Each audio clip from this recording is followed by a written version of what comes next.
Sally, can I just confirm, how do I get the screen behind me to work? I've got these two screens, the back one and the one to the right working. How do I get the one behind me working?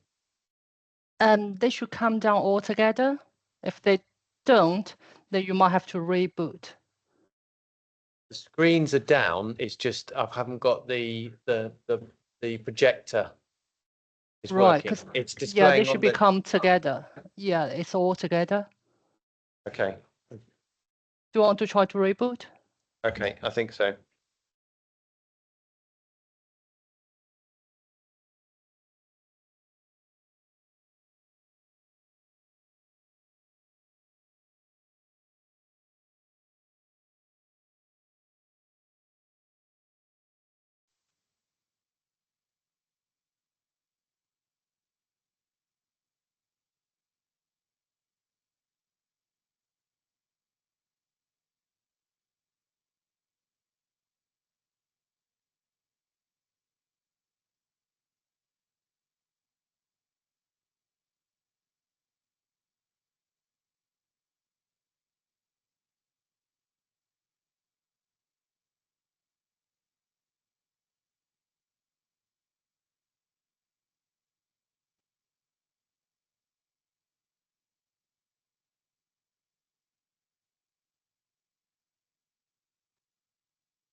That one's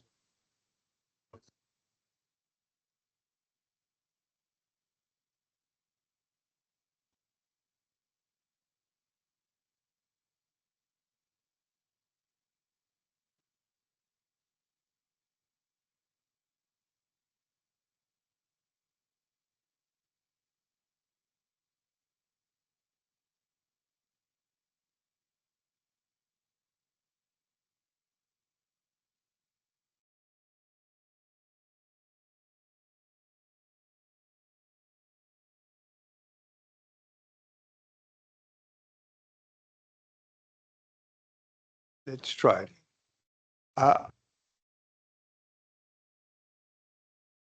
Sally, do you need to turn your camera off so that we can see these put ourselves on the main screen? We're still not quite there. Still got a few technical hitches. Try and get the full screen on.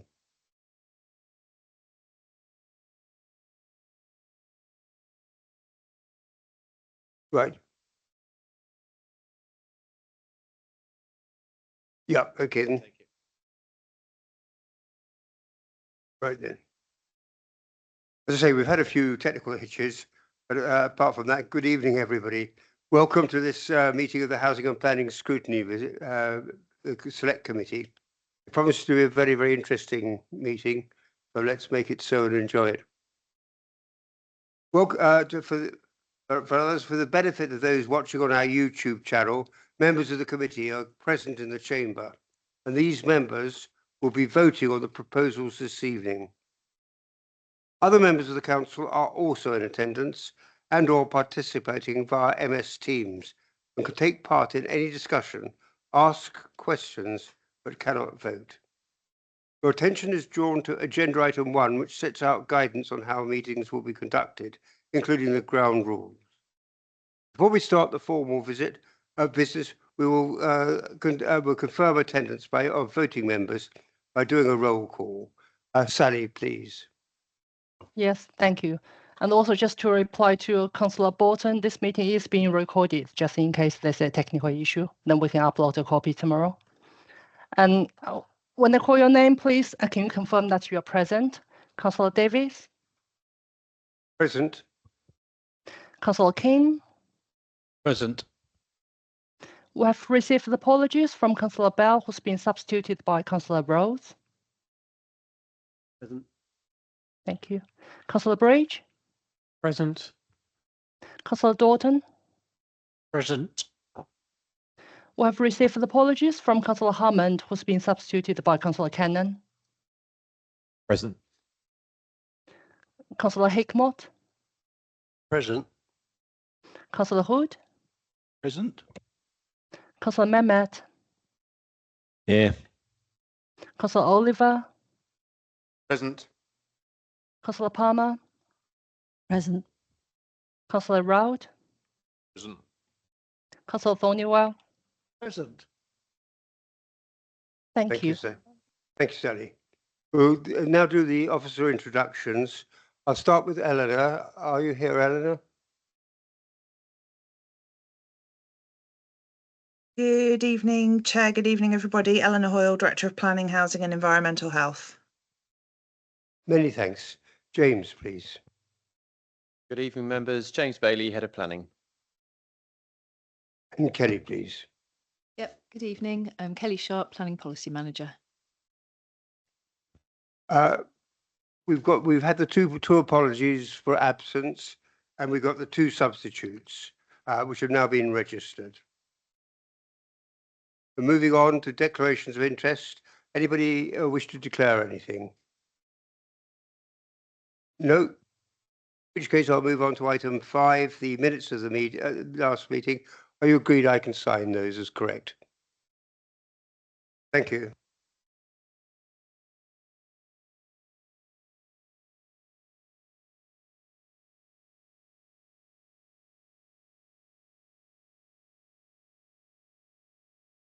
We now move on to our item 6, the outside bodies update on Gatwick Airport noise management and a community forum. Matt, please could you introduce yourself and carry on, please?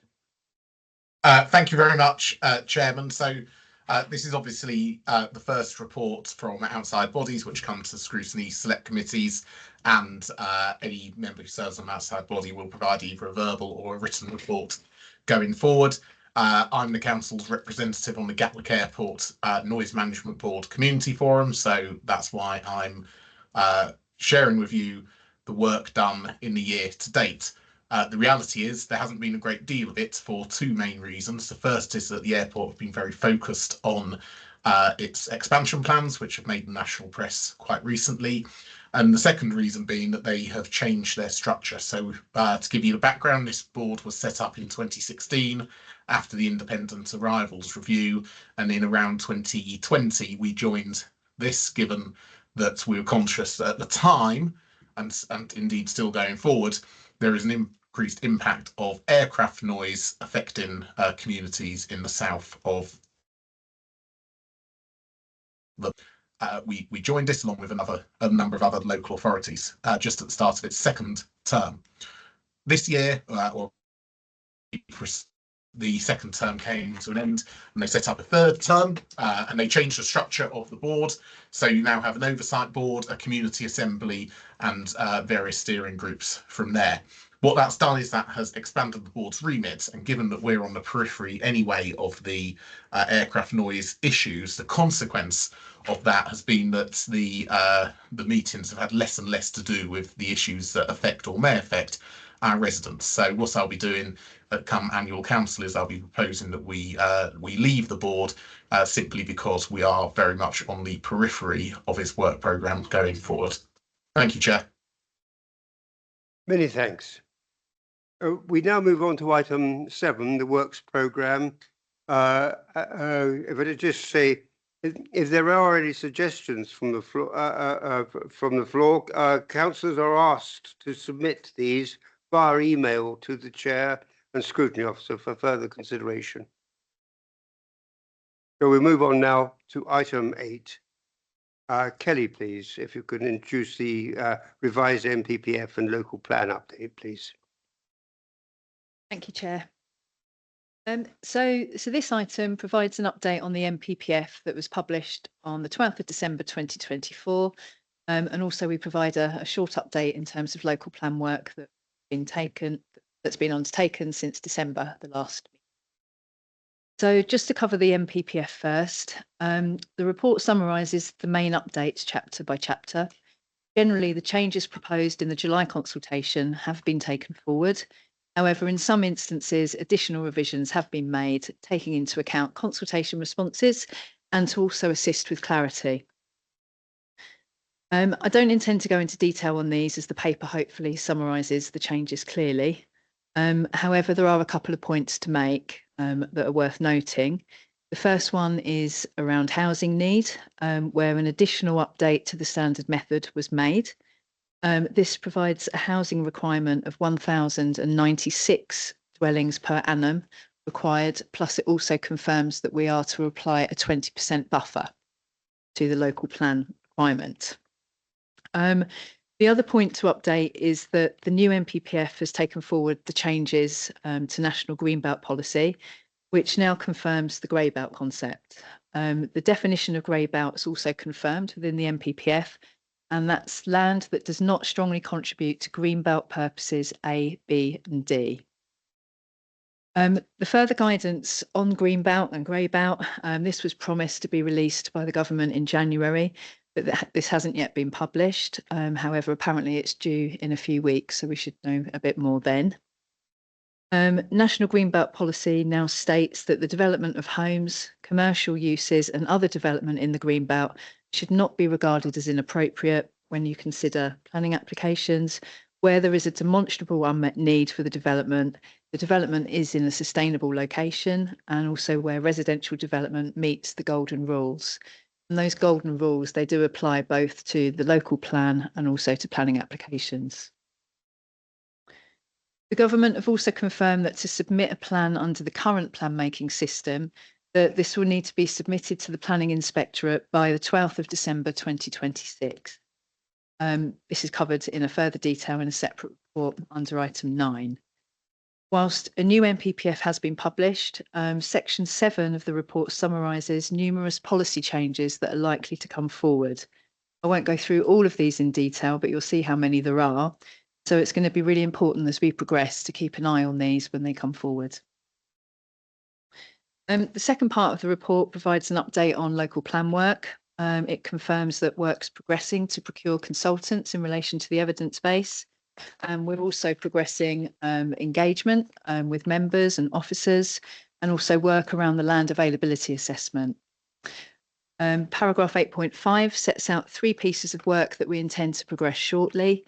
This includes a call for sites, a focus consultation on our land availability assessment methodology, and that consultation will be with local planning authority partners and site promoters, and also a focus consultation on an SA scoping report to bring that up to date. And we're required to consult statutory consultees on that, but we're, again, for duty to cooperate reasons, we'll also consult with our local authority partners as well. It for me on that. Many thanks.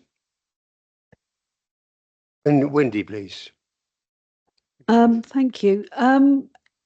A, B and D, Greenbelt purposes. Sorry for my ignorance of the... And the other is the golden rules. I'm sure you can send me a whole document on that. And I also read in the supplementary, which was the letter from the government, that there was a date of the 6th of March that we had to have something in. Is that not part of this area that you were doing? In terms of the 6th of March, that's we'll consider that as part of the local development scheme in a bit. In terms of A, B and D, that's set out in the MPPF, and that's A is to check the unrestricted sprawl of large built-up areas. B is to prevent neighbouring towns merging into one another, and D is to preserve the setting and special character of historic towns.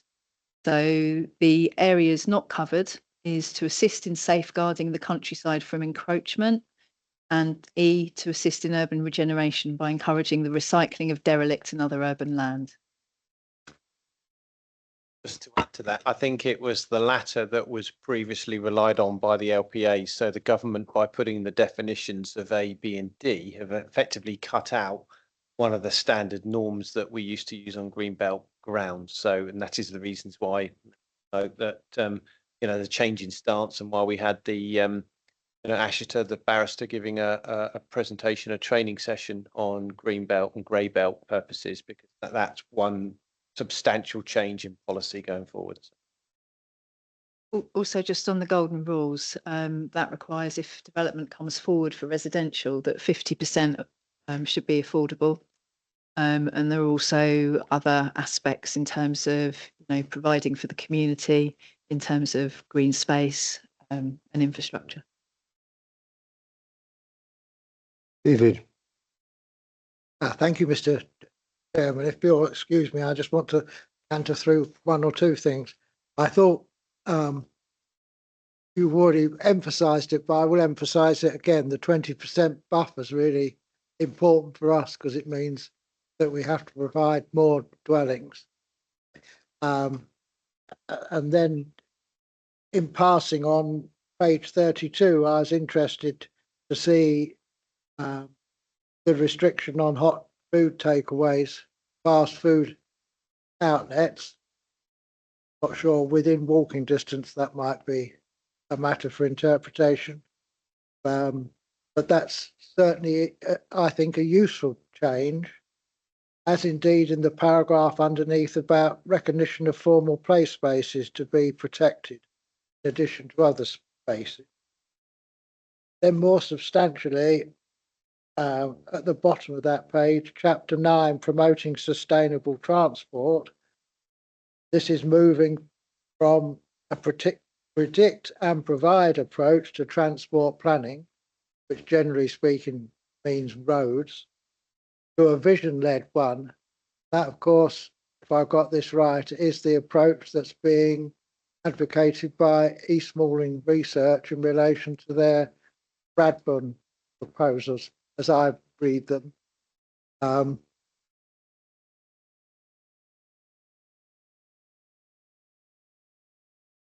then it's something I have raised, coming down to the green belt and the grey belt, and use the opportunity to mention national landscape areas.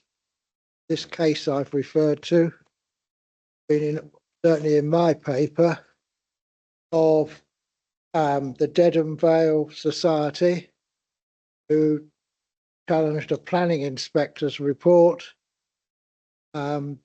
because it didn't take into account the need to conserve and enhance such areas, and in particular seek to further the purposes of such a landscape area. I haven't been able to find the actual case, but it appears that the Secretary of State did not contest it and conceded to the High Court that hadn't been done.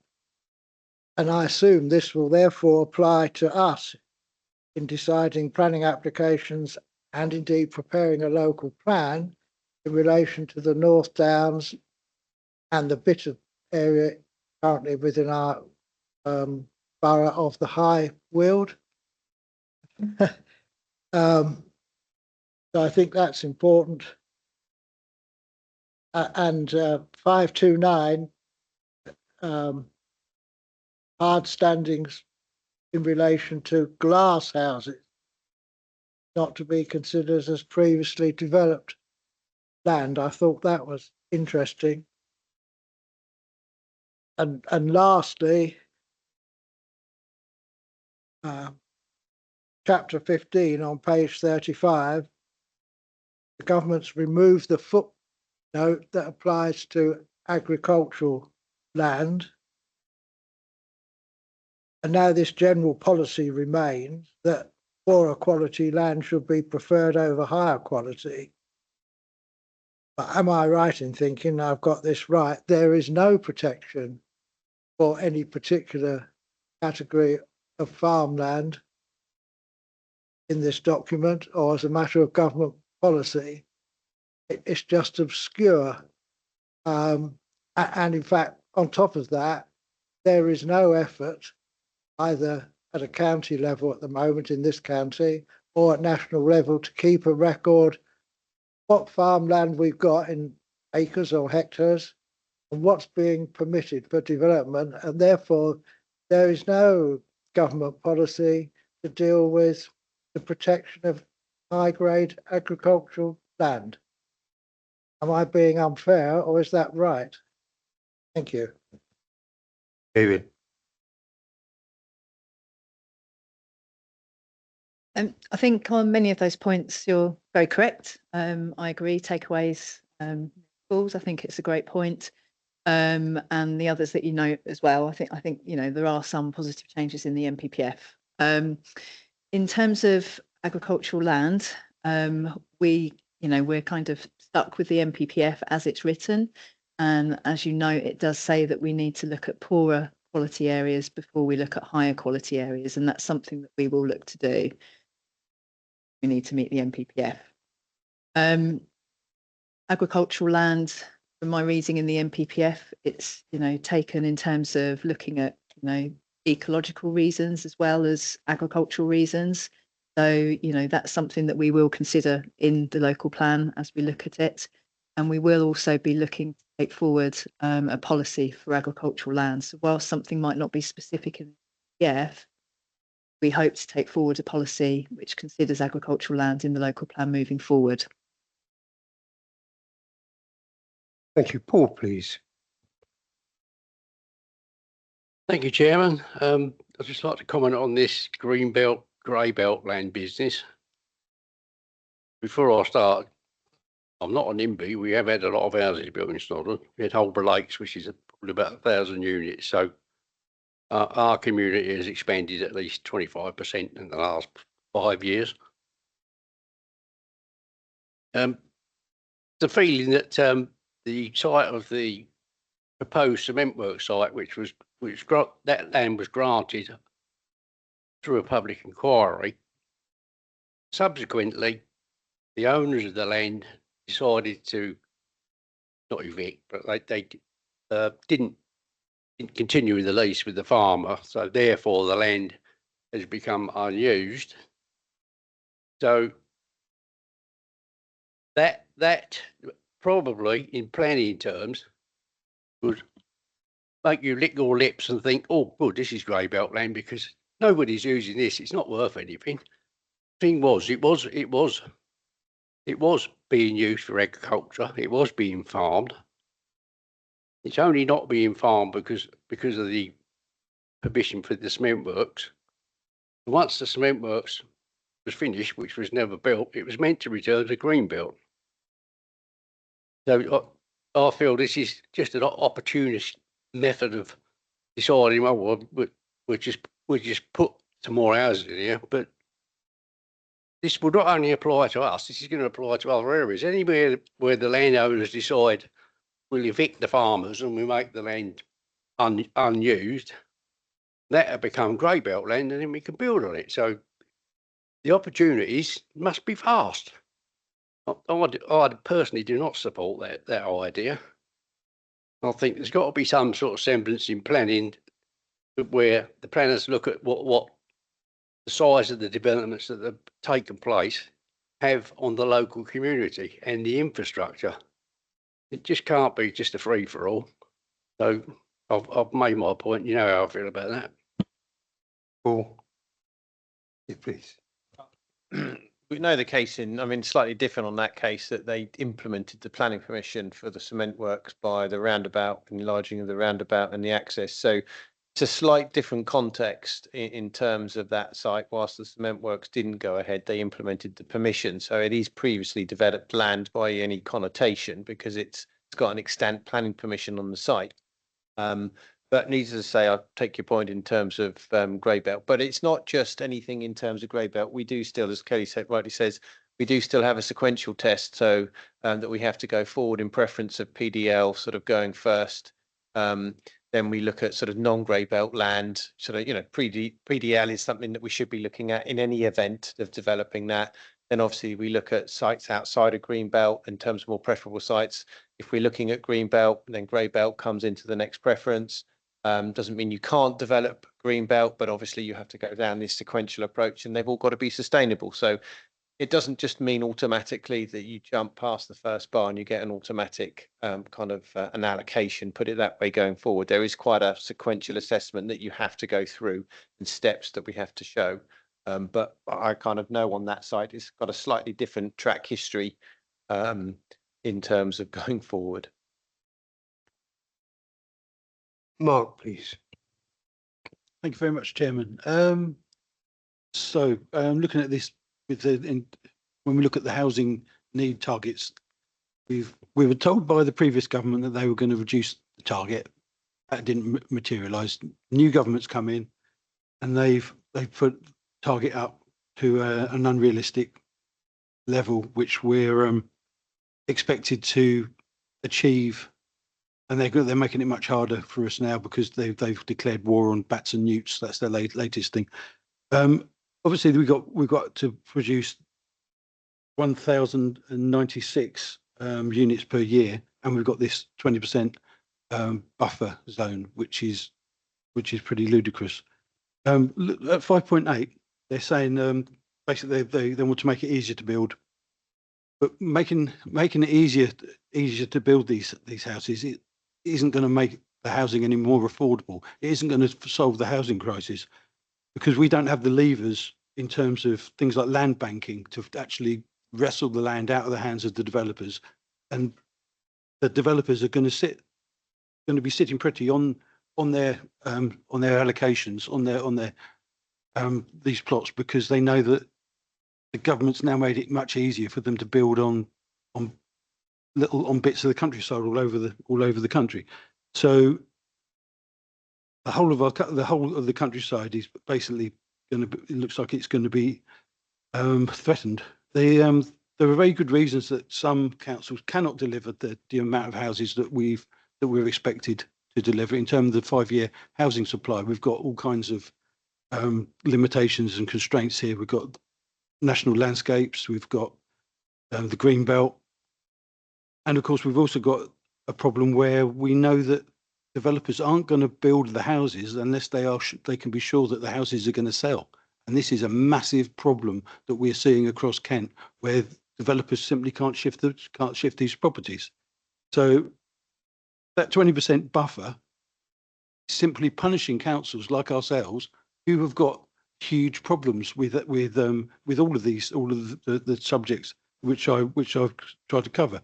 The 5.18 talks about transport, and it looks at this different approach to transport. And I think we need to have a clear indication of actually what our own council's transport policies are in terms of active travel, because our active travel plan here has been conjured up in beautiful isolation. I don't think any member of this council has got a clue what our active travel plan is going to look like, because none of us have been involved in it, because we haven't had a member working group to oversee it, which is something that I've asked for many years. So is the way around this for the local plan to adopt living streets and healthy streets principles within the plan as it's been formulated, because that would seem to help, at least in part. And then at 5.25, we're talking about the green belt and the grey belt, and it does seem, I don't really see what the problem was with having the five principles which determined the effectiveness of the green belt, how different plots of land actually fulfilled the purposes of the green belt. This grey belt business seems to have completely muddied the waters, and I'd just like to have some clarification. Councillor Hickmott kind of spoke about cement works, and obviously we've got lots of worked mineral sites in the borough. So how does it work? If you've got a worked mineral site and the planning permission for the work site specifies that it had to be remediated and it should have been returned to agricultural use, how does that now? How does that work within this new greenbelt kind of legislation? This new is that set aside? Is the requirement to have it remediated set aside? So it's now up for grabs. I'm not entirely sure about that. The 50% golden rules about affordable housing. I'd love to have a bit more clarity about that. We had a really good briefing that you've alluded to earlier, and we didn't really get to the bottom of whether or not that was watertight, whether viability rules would be able to affect that 50% headline figure. Is that something that can be tackled after planning permission has been granted by using those viability rules? If I could have some clarification on that. And then we've got the business about flood risk at 5.31. We've got significant areas within the borough which are at flood risk. And this report also talks about climate change. Now, we've got areas which are currently protected by in Tunbridge specifically by the flood storage area at Lye, but we know that even when that's completed, in I think 40 years' time is the estimate, we'll be back to where we are now in terms of the efficacy of the flood storage area. So that will only protect those houses for a certain period, and I think it only protects an additional 200 houses in total. So how does that work? How can we be sure? Because a lot of the flooding we're getting is actually surface water flooding now, where the water can't run away into the river. It's not fluvial flood. It's not flooding from the catchment. So how is that going to keep pace? Anyway, I'll leave it there for the moment. Thank you very much. Thank you, Mo.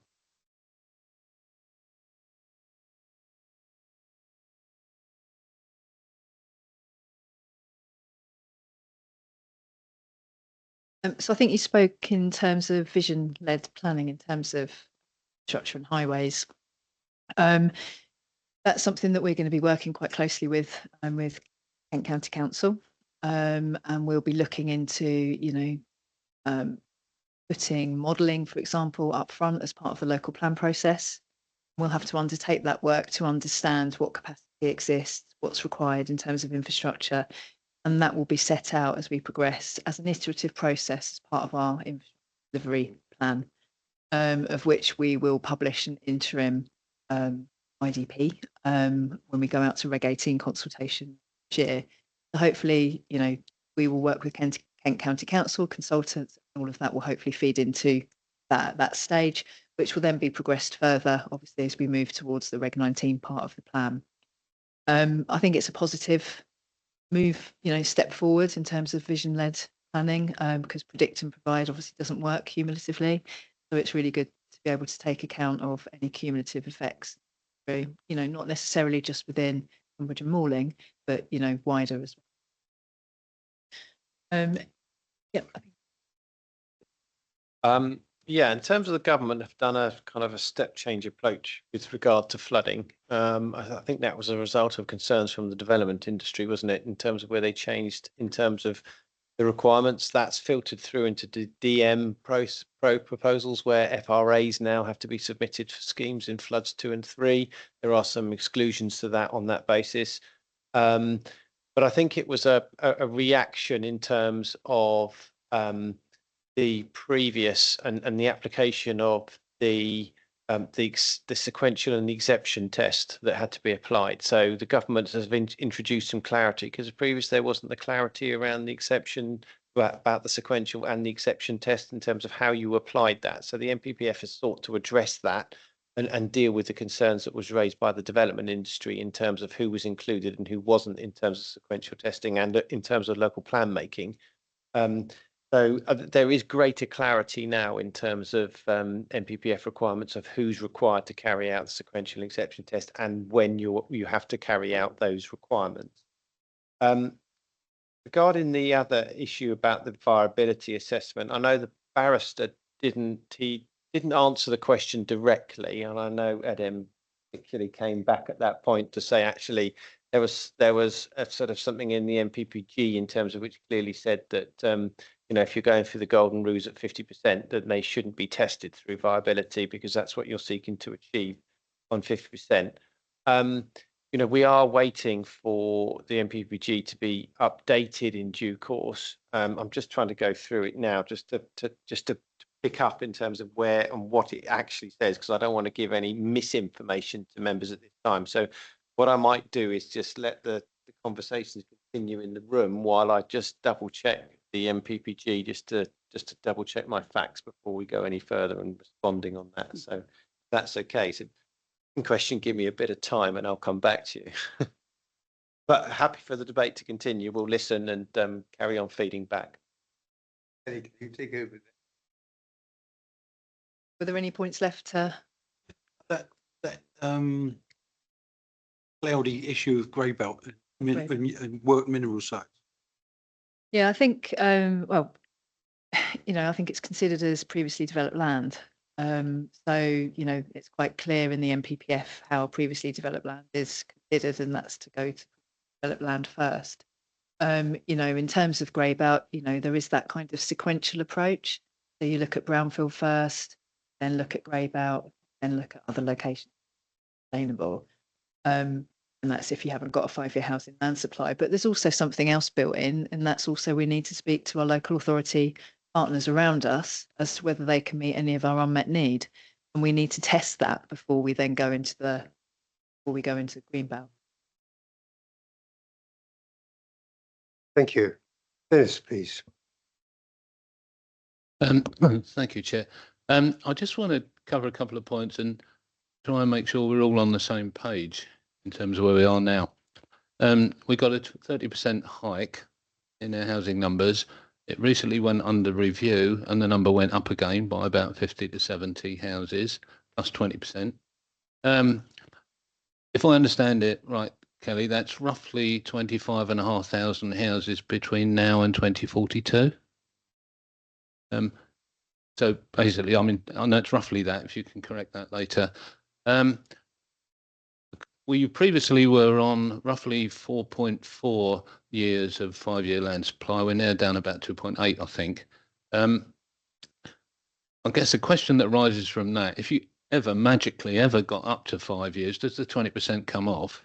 Or is it a permanent penalty for not being a good boy in the first place? I don't know that. The other thing is, you're quite right, David, the annex was taken out. And it was something that Michael Gove put in last year, and it's been taken out. So a primary protection for agricultural land has been removed. I don't believe that there is any inherent guarantee that even the highest quality farmland will be protected. But best most valuable is defined as grade 1, 2 and 3A. And I guess there then becomes a pecking order as to how much of each of the higher ones exist in the land that you're looking at to make one superior or not over the other, I guess. So we got some big old targets to reach. And I guess really we all need to be aware of the same set of numbers and the same sort of, if you like, timeline that we're now faced with. And I agree, it's sort of insult to injury, really. And none of us want to be here. It's how we deal with it. And this is what these guys have laid out in terms of the structure that we're going to approach it with. But are those 2 points correct, Kelly? In terms of housing numbers, if we're looking at a 20-year plan period, you're looking at 26,304 homes. So just a little bit in addition. In terms of the 20% buffer, so that's applied where there's been a significant under-delivery of housing within the last 3 years. Basically, the reason is to improve the prospect of delivering housing. That's out of it. You have to have 3 years where you've exceeded it. Yes. Okay, thank you.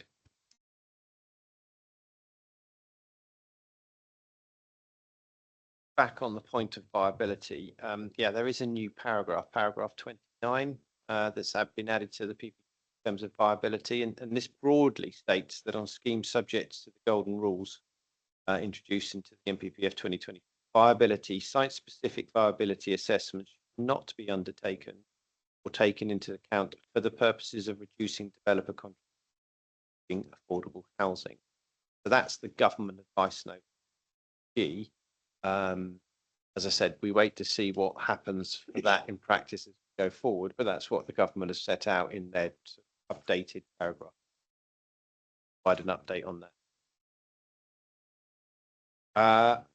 It says that schemes subject to the golden rules introduced in MPPF 2024 viability, then site-specific viability assessment should not be undertaken or taken into account for the purposes of reducing developer contributions, including affordable housing. So obviously, if you're putting forward a scheme in terms of grey belt, which requires the golden rules to be adhered to, as Kelly already referred to, which was obviously infrastructure, provision, open space, and obviously 50% affordable housing, you shouldn't be submitting a viability appraisal to reduce that 50% downwards. Should be submitting it, and otherwise it's not effectively, otherwise it's not. I mean, I did see a recent inspector decision that used grey belt on the basis it didn't meet the golden rules. One of that was that it didn't provide the open space provision or the infrastructure associated. Already are making that distinction as to whether it fulfills golden rule definition, including those provisions that I previously set out. So yeah, they are coming forward already from inspectors' decisions. Hopefully that clarifies that. Good. Mike Taylor, please. Thank you very much, Chairman. I just wanted to touch on something that's been alluded to by several members. We're talking about 1,096 houses a year and a 20% buffer. Are we really talking about 1,300 odd houses a year? And why aren't we using that headline figure? Thank you.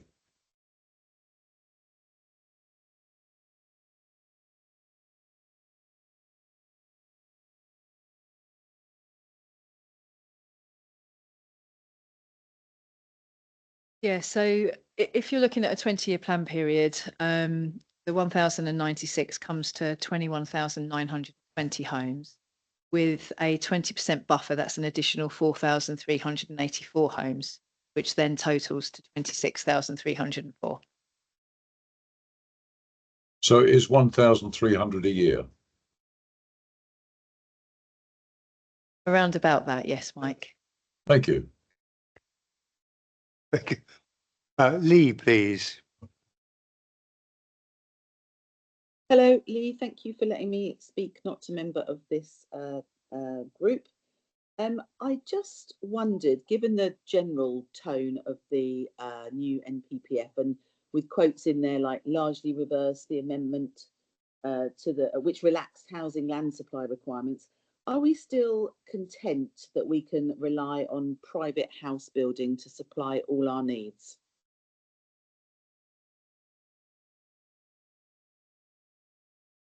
Yeah, that's a difficult question. Well, the council doesn't deliver its own housing requirements at this stage, so I think the only option we have is to deliver in terms of on the private market to meet our needs. I don't know if Eleanor's got anything else to add to that. Only on the side that I'm kind of restricted to planning. Eleanor's portfolio is much bigger, but the council doesn't have its housing arm for delivering any of its own housing. So on that basis, as far as I can see, then it's only private housing that we're relying to deliver our need. Thanks. Thank you, Chair. Sorry, just one I forgot. I would appreciate some clarification, education, whatever. I don't really understand what affordable or how affordable home is defined. So if you could help me in that, that would be wonderful. Thank you. Is defined in the glossary of the MPPF in terms of what constitutes affordable housing. So that's set up, and there are various options around affordable housing, including used to be first homes was an affordable housing element. That was a requirement under the old government. It's not now under this government in terms of how the glossary is defined, but it is defined in terms of the NPPF. Yeah. So the glossary, it states that affordable housing is housing for sale or rent for those whose needs are not met by the market, including housing that provides a subsidised route to home ownership and/or is for essential local workers, which complies with one or more of the following definitions. I won't go into huge detail on these, but the definitions cover social rent, other affordable housing for rent, discounted market sales housing, other affordable routes to home ownership. So there's quite a varied, you know, in terms of different types of affordable housing, both to purchase and to rent. Thank you. Trudy, please. Chairman, I'm not a member of your committee. I was interested to see in the NPPF, well, in the stuff that accompanied the NPPF, that the government is considering taking measures that will also be brought forward to provide local planning authorities with the powers to decline future planning applications made by developers who fail to build out at planning permissions granted on land in the authority's area. I thought that's going to generate a few interesting conversations in the planning department. It's going to be very confrontational, I suspect, but interesting nevertheless that they're pursuing that. Just a couple of questions and one comment. The old NPPF was accompanied by a whole raft of PPGs. They seem to have disappeared, or the only ones that I could find are the ones that predate the NPPF. So are we supposed to continue using those, or are we going to get a whole tidal wave of new PPGs based on the new advice? That's the first question. And second question is, and this is not at all meant to be critical of the staff that we have now, but looking at the risk register, I see that Kelly is holding all 21 of the risks, and that seems to be a bit over the top. However multi skilled she is. I just wanted to make a serious point that in the past we have had periods where we have had our planning department seriously understaffed, and I just wanted to hear some assurance that that is not the case now, and that we're keeping that well under control, particularly through the period of preparing the local plan. Thank you. I'll start on the latter part in terms of staffing, and then I'll hand over to Kelly, although I might probably do with the risk register issues as well. In terms of planning staff, yes, we've had recruitment issues in terms of our PPO roles. We've had an open recruitment going on practically for a number of period of years since Nigel actually left the council. It is a difficult, challenging market to recruit experienced planning staff. However, we do have an excellent contractor who works for us who currently replaces that provision, and obviously what is going soon on the papers before you is the LDF budget, which effectively sets out quite a substantial budget which you'll consider, and within that is built in obviously resources for this contractor staff because it's a vital position. They deal with housing. So to cut a long story short, in effect, management team and members have been very good at making sure we're properly resourced. There have been some changes made in the team as well in terms of the structure, which have been resourced and have been through general purpose and have been agreed on that principle. So in terms of resourcing, whilst it's tight, and you'll notice I'm not going to say delivering a local plan at this scale and at this speed is easy. It isn't. Hence, that's why on the risk register, you'll see lots of red flags, because we have to appropriately deal with the risks, and delivering in such a short period of time is a serious matter because we've got a December 26th deadline. So I'm not underestimating that. And I'm not, turning around to say we're fully resourced up to the hilt and we couldn't do with anything more, but we have a good team structure behind us. And in terms of the LDS program has been devised on the basis of our staffing structure that we've got at the current time. It is tight, and hence that's why the risk register is as it is. Regarding in terms of with Kelly holding a lot of risks because obviously she's the planning manager. I mean, obviously she reports directly to me and I report directly to Eleanor. So it's not as if we don't have regular communications on a weekly basis in terms of what's going on with the project in terms of local plan delivery. It's just that Kelly is closer to the coalface in terms of every day. And that risk register is looked at every team meeting, every evidence-based area. And the reasons why Kelly's name is attached to that is because she has discussions on a weekly basis with all the team members looking at how the evidence base is progressing and what the likely impact is. So she is the one that can update and change that risk register as and when it is required, which does happen. And we do that on a very regular basis because we need to see what impact is having on the local plan. And if it is a timescale matter, it needs to be raised both up to management team and up to members as well, because timing is key.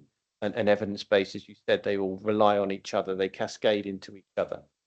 Hopefully that gives a brief explanation why Kelly unfortunately holds most of the risk registers in her name, but they're not wholly held by her, just mainly responsible for updating, and then that can cascade through the process.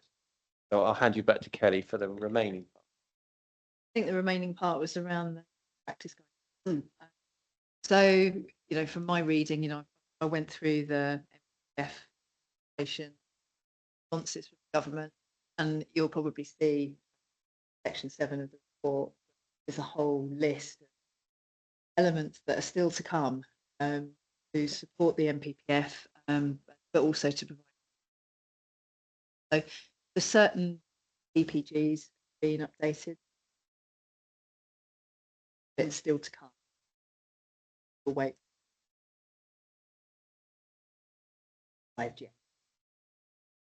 Greenbelt is. Sorry, Chairman, just to be clear, so how do we find the ones that are still in operation as distinct from typed out? So if you were to Google national plan, you'll go to a web page and it will list all the different topic areas of the MPF. Click on whichever one you want to look at, whether it's EPG guidance. Always send you a link. It often says underneath the relevant part of the planning practice guide when it was last updated, so you can tell which ones have been updated already. And then the MPPF consultation sets out what's going to come forward shortly. It needs to catch up with itself. I'd just like to add a little bit on staffing for you, Trudy. About 2 years ago, shortly as James virtually arrived, the planning staff and its establishment was not of the best order. And one of the earliest things James did, and just get his technology working properly. One of the first things he did was to get the establishment written. It was then very much an uphill battle to recruit to that, and with it get rid of the agency staff that we were dependent on. That's been largely achieved because of things like the market supplement, which have gone through GP, as indeed the original establishment approval went through GP. It is a personal thing. Mike Taylor might want to have a word on it, but I still think it's a very, very tight ship we're running. And I think it's something that we need as members to be looking at, and perhaps GP needs to pick it up later this year, early next year, to have another look. Mike, do you want to say anything on that? Just very briefly, Chair, the analogy is we're bobbing along in the water fine, but it's lapping at our noses. Thank you. Thanks, Mike. That puts it very succinctly. Thank you. Roger, please. Thank you, Chair. Just to continue on a little from Trudy's statement, let's just suppose magically we get 5-year land supply. What would happen and what sanctions might we face if the developers actually fail to produce these properties? Having an insight into a couple of development companies through relatives, I know that they're struggling to actually get materials and so on to actually and operatives to actually build these properties, and that seems to be getting worse. What happens if we can't supply?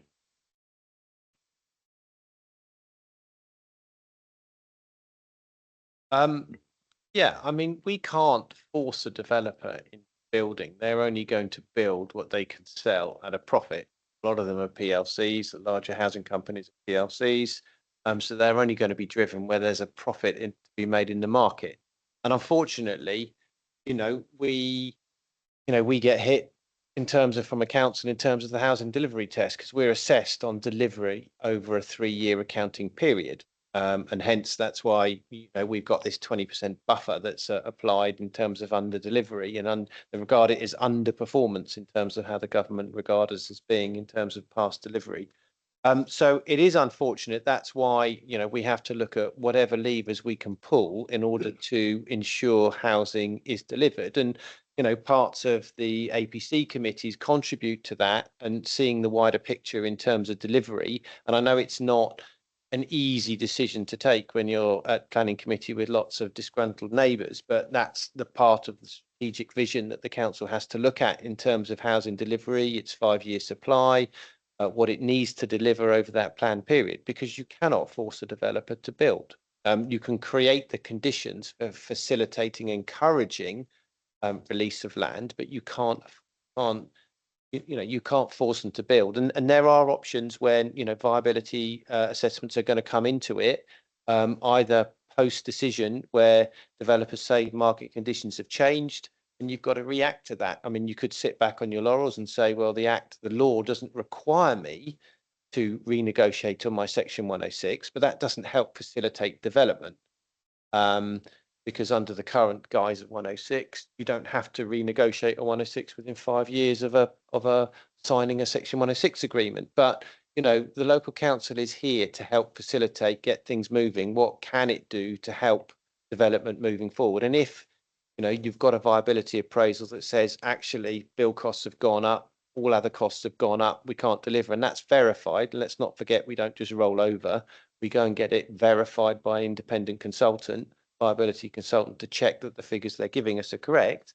Then we have to be pragmatic in seeking how we're going to deliver, because that helps us in the longer or medium term, because we have a statutory requirement to deliver.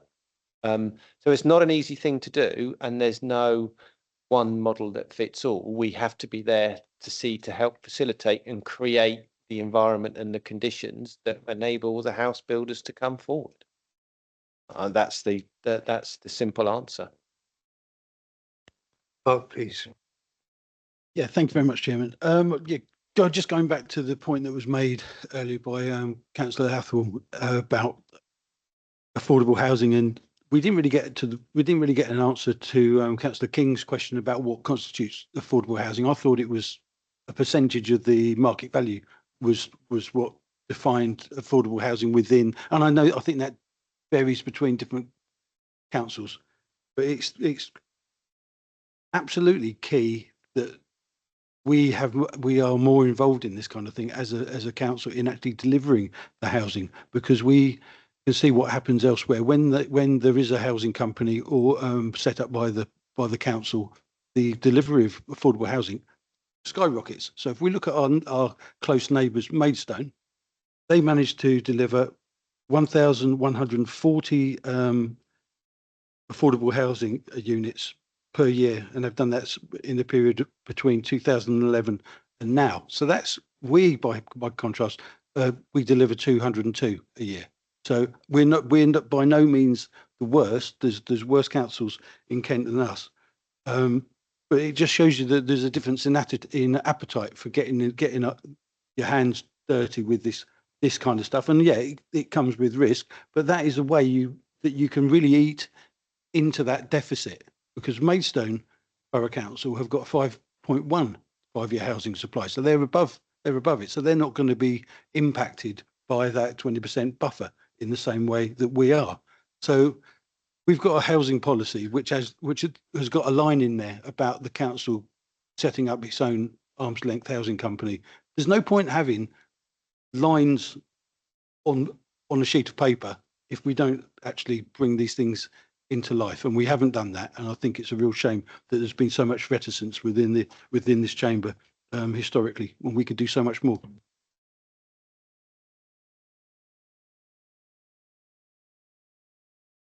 I won't comment on the on areas that I don't particularly know, unless I know Eleanor's on the call, unless she wishes to comment further on that, because she has a far bigger portfolio, so she'll know a lot more about that than I would. So I probably wouldn't add to any further on that. But I don't know in terms of, did we address the issue on the affordable housing element? I mean, obviously there is a discounted element to affordable housing, but it does vary. It's normally normally 20% below market value in terms of for market housing, but so there is a kind of a definition that cascades to affordable housing, but that does vary. But what we gave is the definition in the NPPF in the glossary. So. Can I respond to that, Chair? Can I just get Eleanor to see if Eleanor can enlighten us?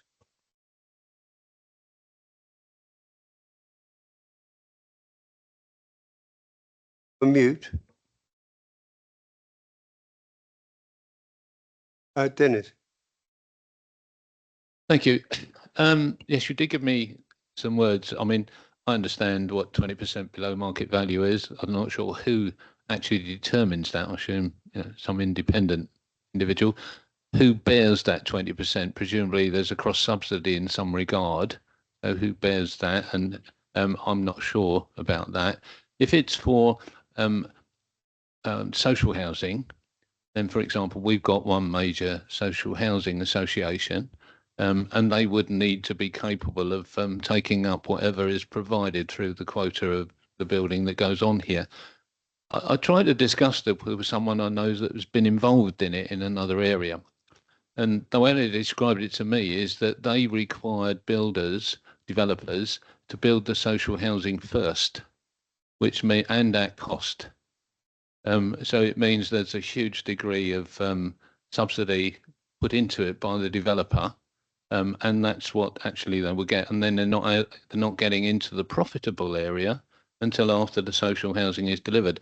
That's what their experience was. So it can be done various ways, but obviously someone has to buy the social housing on behalf of the tenant and then rent it back to them.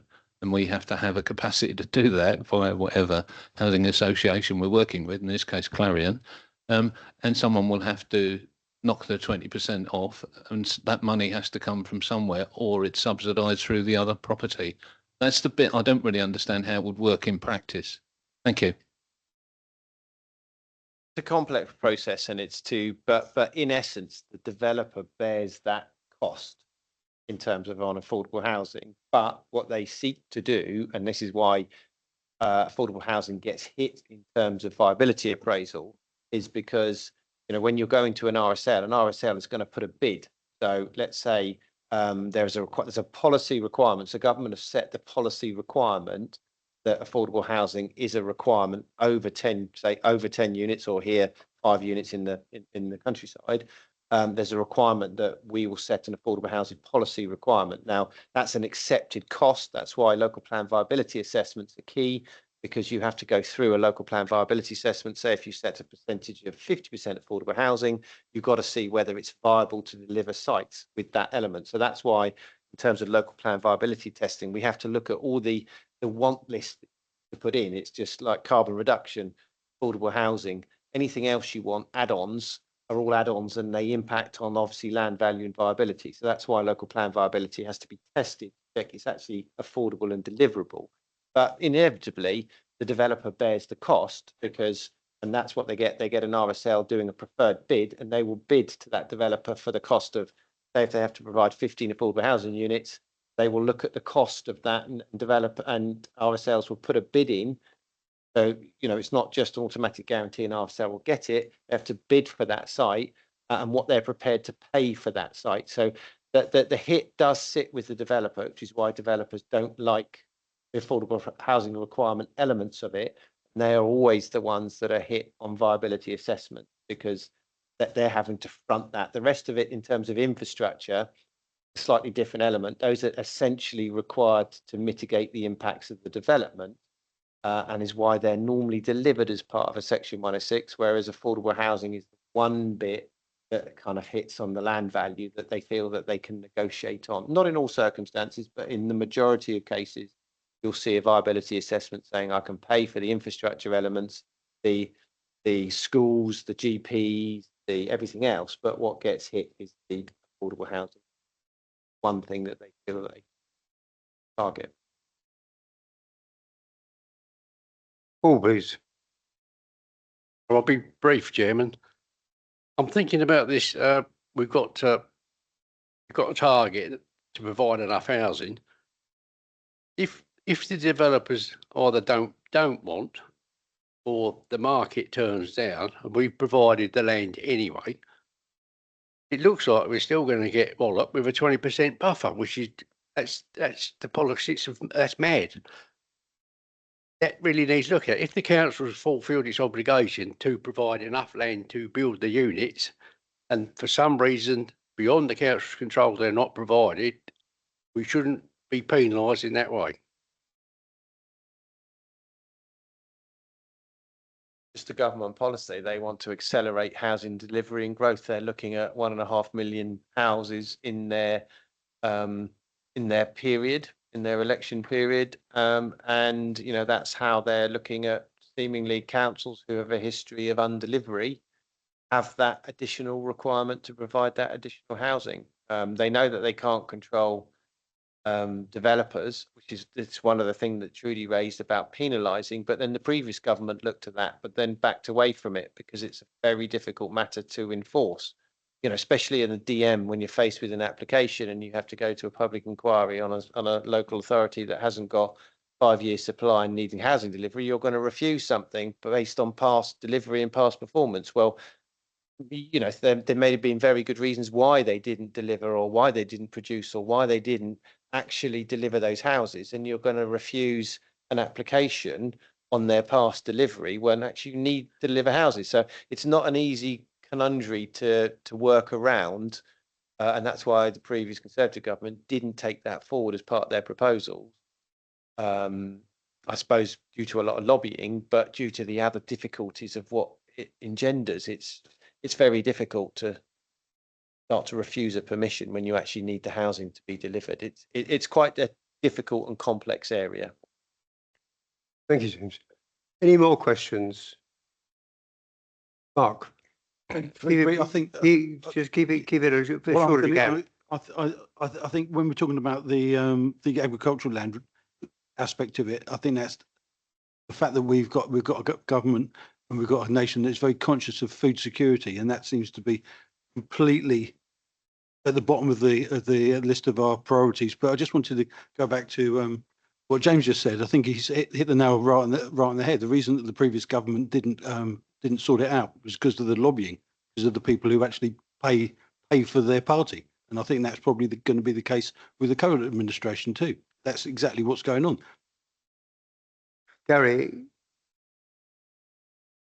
Yeah, I just want to come back to affordable housing. I just want to be clear that we talk about affordable housing, we need to deliver more, but the definition of affordable housing, as I understand it, still means those houses are beyond the means of a large majority of people who live in our borough.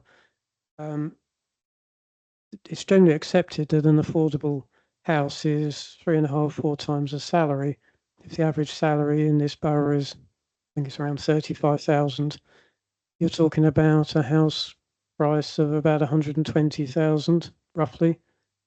I don't think you're going to find many properties in this borough for 120,000, so we're still pricing a very significant number of people out of the housing market. Thank you. Right then, that's an information item. If we could note that and move on to the next one, please. I'm going to take item 10 first, and then item 9. And the way we're going to do item 10 is that Kelly will give a short introduction. And if I can just direct you to page 76. There's a series of recommendations there. I want to discuss it. I will propose each of the recommendations in turn, look for and then look for discussion, and with it a second within that discussion. That's the way we'll play this from now. So we're now going to item 10, and Kelly, please, if you can introduce that. Yeah, thank you, Chair. So this item looks to set out some detailed work that we've undertaken to understand the budget requirements to deliver the local plan. The time frame takes us up to local plan adoption. Members will note at section 3, as the Chair's just pointed out, that there are a number of recommendations, and we'll try to present this report under those recommendations so that everybody's clear in terms of what they are and what they mean. In general terms, the report sets out the budgetary requirements to progress the local plan under the new NPPF. Factors considered include updating and progressing new evidence, as well as meeting the government's timescales to deliver a local plan under the current planning system.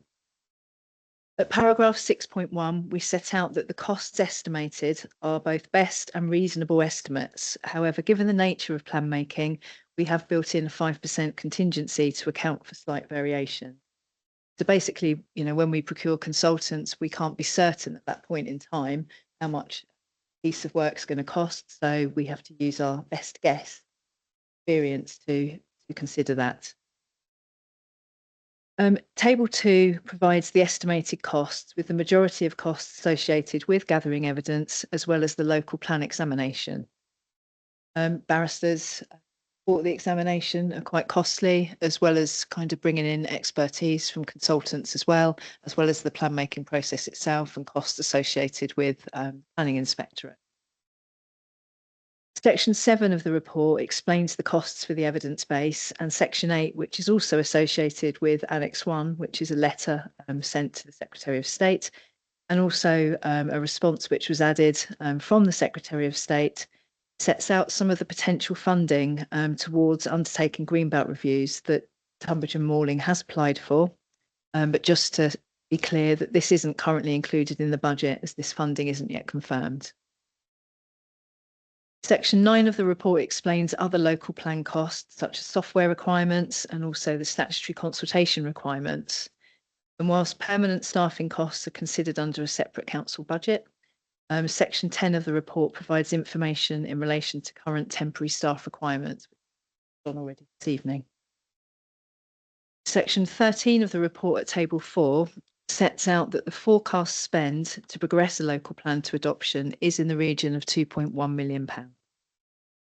As per the recommendation at 3.1, members are asked to note the additional pressure that this will put on the council's overall budget, which will result in a shortfall in the planning reserve from 2026/27.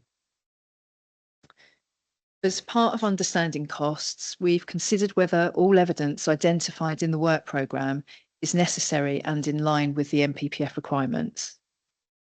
Section 12 of the report considers the Greenbelt extension evidence and also the Green Gap study, as the NPPF does not identify these work streams as an essential requirement of plan making. So there is discretion here as to whether members feel that these evidence bases, whether members wish to progress these. In addition, members have previously agreed a budget to progress a design code. The design code is programmed to be progressed following the adoption of the local plan, and at the moment this budget takes us up to that point.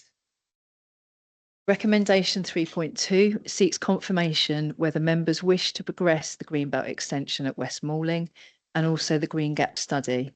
The cost of these studies are estimated to be around 30k and 15k respectively.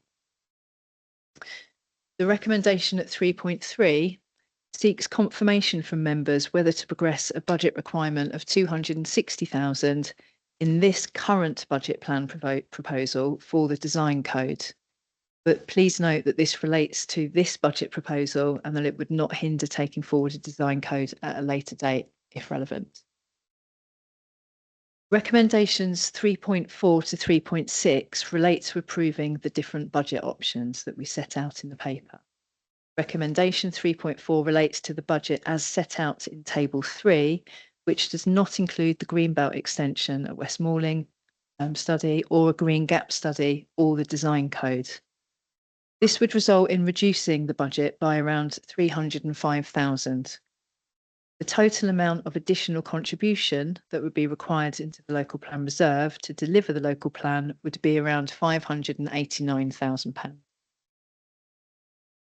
Recommendation 3.5 relates to the budget as set out in Table 4. This includes the two studies and the design code. So this would, in effect, increase the local plan budget, which would be around 892,000 that would be required. Recommendation 3.6 is provided to give members an additional option of not including the design code in the current local plan budget, but including the Green Belt study and the Green Gap study. This would make a saving in this current budget of 260,000. The additional contribution required would be 634,000.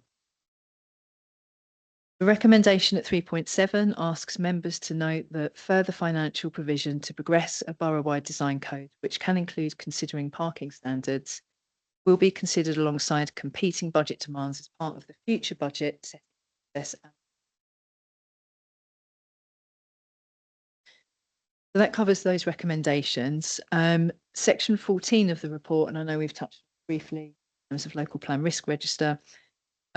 So section 14 of the report, and as provided in Annex 2, sets out the risk assessment, and members will be aware of the previous decision to progress a local plan as soon as possible under the current plan making system. I think it's also worth noting that delivering a local plan is a statutory requirement, and the government have also confirmed that it's unacceptable for local planning authorities not to make a local plan, and that also intervention measures have been updated and that these could be put in place should a plan not be progressed required. It's noted that plan making will require an additional contribution from the council's budget. However, delivering a local plan will alleviate the current risks of not having and one that's up to date, including costs associated with appeals and legal services, which of course can mount up. In addition, preparing and having an adopted local plan is a statutory requirement, and members did make that decision previously for us to progress. So this is why we've put this budget together, and also moving on to the LDS on the next paper, why we've put that together too. Thank you, Chair. Thank you very much. With that, I'm moving straight now to the first recommendation that we recommend to Cabinet 3.1. The Cabinet to note the requirements to deliver a new local plan in accordance with the new MPF will result in additional pressure on the council's overall budget. This will result in a shortfall in the planned reserve for 2026-2027. Can I have a secondary? You don't have to vote for the thing. You just have to propose it. Sorry, Chair, I was just wondering if we can have a discussion before we. I was literally going to propose it, second it, and then have a discussion. Okay. Any seconders? Thank you. I'm happy to second it, but I'm a bit confused why we're not debating it before we. This is kind of unusual for us not to discuss something before we vote on it. I thought that was Councillor King's inquiry. If you're happy to debate it, I will withdraw the proposal now, and we will debate it. Dennis, off you go. Thank you, Chair. I've been given this quite a lot of thought. I intend to propose the adoption of the recommendation, which doesn't include the borough-wide design code. It is a moot point, which requires us to take. Dennis, I don't want to wander over the whole thing. I want to deal with 3.1 first. So what exactly are we voting on? Well, you're asking to note, it's noting to tell Cabinet that there will be a shortfall in the 26-27 budget, nothing more and nothing less. Okay, fine. Well, I mean, that's evident. Thank you. I'm happy to second that. Right. In which case, I have myself proposing the motion I have David Thornywell seconding it. Sally, did you get that? Yeah, that's fine. Thank you. Yeah, that's excellent. Thank you. All those, is there general agreement to this? Yeah, agreed. Right then, let us now move to the second one, which is a bit more substantive. That's to seek confirmation from members on whether to progress the following two evidence-based studies: the Greenbelt extension at West Malling and the Greenbelt Gap study. Again, I won't propose it now. We'll have the discussion first, if you prefer it that way.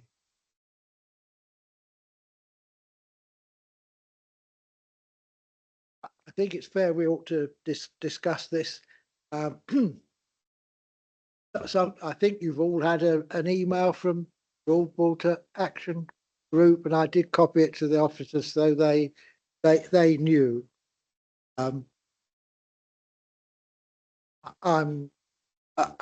My personal view is that the Greenbelt extension at West Malling out to the bypass, in general terms, is an arguable case, and I've read all the stuff in here. And the reason for that is the current boundary was set a long time ago when the Greenbelt was extended around London from what it was originally to roughly a 30 miles radius. And it ended up here. Generally following the A228, there was no West Malling bypass, and the line goes through West Malling town and conservation area. And therefore, I think as a minimum, you need to extend the Greenbelt out to the bypass to preserve the setting of the town, to use the words in here, and to provide a more logical boundary.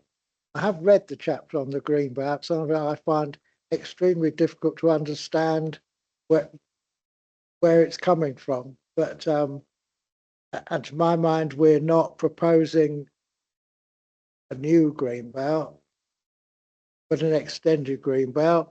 But I understand that's not without its difficulty. But I feel I ought to ask the officers, in view of the letter from the email from BAG, just so members recall, last time when we submitted a local plan, we had a much wider Greenbelt beyond the bypass. Would the officers like to comment why they think that's not possible? And secondly, the Greenbelt, green gap, it's now turned into a green gap rather than a strategic gap. And again, I think we should look at that, because if you don't extend the Greenbelt, this would be one of the places to keep separation of West and East Malling and Kings Hill by such a policy potential. But I'd just like to have some justification. I can start off, and then Kelly can sort of come in if I'm missing something or getting something wrong. I think in terms of, we have seen the email that requested a further extension up to Waterbury Road to include East Malling and going upwards. And so we have seen that request, and obviously it's down for members tonight what recommendation they decide to put forward. At the moment, the report only includes the Greenbelt extension at West Malling up to the bypass on the A228, and that's previously something that we've had discussions on. Derek Stebbing advised members for the held in abeyance Reg 18B. And that's where that study was kind of looking. So that was a feasibility study of an extension of the Greenbelt up to that boundary, and that's what's been looked at up to 30k. Officers, in terms of the previous local plan, I mean, I can't comment in terms of the reasoning behind that, but obviously where government policy is very clear in is they want to halt the expansion of Greenbelt, and they've been very clear on that basis. I think references of there's been a 7% increase in the Conservative government of Greenbelt covering the country, and what they wanted to do. And the NPPF is very clear that only in exceptional circumstances should you allocate new greenbelt areas and where there's very special circumstances have been demonstrated on that basis. So I think the NPPF is very clear. The government have been very clear in their direction of travel. There is also, in terms of giving that extensive area, there's a risk in terms of when your examination in public, a big risk, which is why officers had previously advised members that we wouldn't go down that extension. There wasn't the evidence or justification to go that far to do the further extension, which I think covered strategic gap areas in terms of where it was originally looked at and with withdrawn local plan. But obviously there is, you know, as I said, we previously were looking at sort of a commitment to look at a feasibility study to extend the Westmoreland Greenbelt area. Obviously, as I said, and encapsulating all that together, it's now up to members. In terms of where we're currently looking at, we've got a costing exercise to look at that particular area in your plan, and that's what you're going to vote on. Do you want to carry on with that as part of the local plan budget estimation, or do you, there's another addition, obviously, you could add in that additional request, and that's for members of this committee to decide to refer that to Cabinet, whether they wish to you know, put forward a proposal to increase that area. It's not what's in the report, and that's not the recommendations, but obviously it's up to this committee to decide what they wish to put forward. We could help you in terms of at least give you an estimation what that potentially could cost, and a very, very ballpark figure, because we did see the email beforehand. And we could sort of assist you to give you a very ballpark figure what that could look like in additional costs. But again, it would be a very high level estimation based on Kelly's experience and previous work we've done commissioning on this piece of work. That's why we can give you sort of an estimate on that basis, because we've already looked at that piece of work. It hasn't been commissioned because of the obviously the NPPF in December, and we took a pause. But we can assist you on that. And then also the other option you've got to look at is Greenbelt, the Green Gap study work, which is a piece of evidence that Derek Stevick came in, advised you on, gave you some advice on that going forward. So as I said, those current two pieces that's at 3.2 are not essential requirements for the NPPF. So what we've tried to do is break out what is essential to deliver a local plan, a legally compliant local plan, and what is not essential to deliver. But obviously there may be member aspirations to deliver these two elements, and that's what we're seeking confirmation tonight. So hopefully that's clear. It allows you to put forward some proposals, and Kelly's got something else, I think. Yeah. Well, I think it's worth noting, you know, it is a feasibility study. So, you know, we can go away and we can look at whether we can extend the green belt and whether it's feasible to do so, whether we meet the tests in the NPPF. Obviously, I don't know what the answers are going to be in terms of that. You know, we're going to work with expert consultants, piece of work forward. And I imagine also that we would need to gain some legal advice in terms of we were to deal with that in the local plan, how much risk that would be in the local plan in terms of getting it through examination. You and Kelly, if we could pull a map up just to give members assistance in the deliberation here. We are here to try and assist what you want and establish what you want.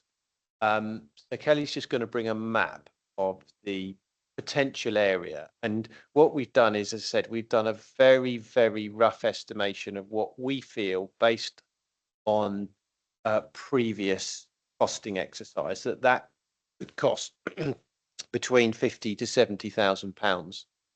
Carry on that extension up to the Waterbury Road. And I think it's worth us showing a plan just to give some context to where that could be extended up to. So that just helps members in the deliberation. Were you minded to go with the recommendation and adds to that recommendation at 3.2, then you would be effectively adding on an additional 50 to 70k approximately. And we're just going to show you the area that potentially have to join the meeting.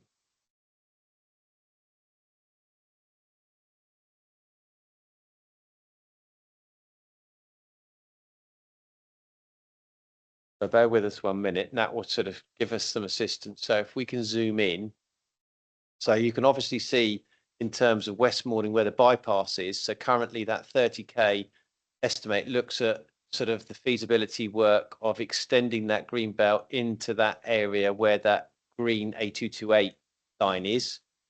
So that would fill in that area, and that was 30,000 for that. So it just gives you an estimation of where that is. What we've looked at, obviously, on that plan where Kelly's cursor is, if we go up to Waterbury Road and go up north, heading, sorry, Waterbury Road, I think, yes, that one. So what we've looked at is roughly estimated, and then using the railway line to the north as a stop, that is the area that we've potentially looked at as being between the 50 to 70k. So that area to the south of the railway line and to the west of Waterbury Road, that is what we approximately, and obviously not looking at Kings Hill. So obviously that area is what we estimate to cost at about 50 to 70,000 pounds in addition, if you were minded to go with what SAG Group have suggested or requested for you. So hopefully that gives you some context in terms of your deliberations on 3.2. And it's probably handed over to you to take that matter. Hopefully that assists. But again, as I said, a very approximation on cost, because we obviously only found out about the email, haven't been out to our consultants as to gauge what that's likely to be. But it's best guess at this. That's what I thought the cost might be. Well, I had 50,000 in mind. I'm interested to hear what other members have to say. And the other thing, just to say, this was a very strong issue in East and West Malling. And it's not beyond the bounds of possibility that the people would raise this again at the next stage of the local plan and seek to press the case to the examination in public. It pushed me luck. If they were successful, would the inspector be able to amend the plan, or do you have to have it reconsidered? Kelly, please. I think the evidence would need, if you're not putting a policy like a green belt extension or green gaps policy in a local plan, then that wouldn't be tested. Would somebody bring that to the examination? Yes, but they would need to have all of the evidence behind them to do that. And obviously, if we weren't to progress the evidence, then we wouldn't have the evidence to either support or not support that examination. So it would be somebody coming to it would have to present the evidence. But it would be a decision for the inspector as to whether they hear that evidence, because there wouldn't be a policy in the plan to test. But the reason why we put this in the report is because we understand that the local plan cost. It's a huge cost, and we understand that. So we needed to look at ways of saving money, considering what do we actually need to do in terms of the MPPF, consider staff time, resources, meeting that December 6th deadline. If members, wish to take green belt extension forward and green gap study forward, then okay, that's one way to understand whether there is a case. And we would then need to hear that evidence, consider that evidence, decide how then it not to be taken forward in. Thank you. Adam, please. Thank you, Chairman. I would be personally in favour of the Greenbelt extension study as far as the A228. That part of West Malling has been under a huge amount of development pressure over the last sort of 5-10 years. There was two Bellway development schemes right next door to the Abbey that were fortunately dismissed on appeal. There was a Gladman scheme at one point. West Malling is, one of the nicest historic towns in the borough, and I think there is a reasonable case for extending the Greenbelt there and kind of preserving it. Basically, one of the key points of Greenbelt is preserving the setting of historic towns. So I think there's a case there, and I think even with the grey belt stuff, that historic town's purpose has carried over. So I would be inclined to support that and say it's something that is worth trying to do. Whether the inspector accepts that or not, I suppose it's up to them. But the cost isn't huge. Beyond that, the costs sort of do spiral quite a bit. I think it's going to be a much harder argument to kind of extend it over to East Malling. If we had all the time and money in the world, then perhaps we would try and do that. But I think we've got to try and do the best we can with the limited budget and time. So I am persuaded that the extending the Greenbelt up to the A228 is something we should try and pursue. I would support that. I much as I would like to say more, I don't think we could do beyond that really, but that's my view. Thank you. Wendy, please. Thank you, Chair.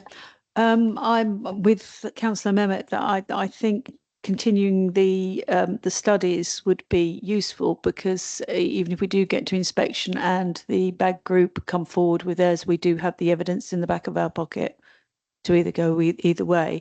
My question is really, if we went for the larger extension up to the Waterbury Road, are we more likely to lose it entirely than if we just went for the smaller up to the bypass? Would it be more, would they sort of say, well, they wouldn't split it? If we went for the bigger one, we'd lose. If we lost it, we'd lost it entirely, rather than be able to reverse to the smaller one. So we could ask the study to look at the two areas separately, and then depending on what the results are, obviously whatever's recommended forward. If it was recommended to take the larger area forward, then obviously it would be debated at examination whether that meets the exceptional circumstances. And you could lose that whole area, yes, because it would be there, so that there'll be many developers that extension of Greenbelt. So that would be for a debate at examination.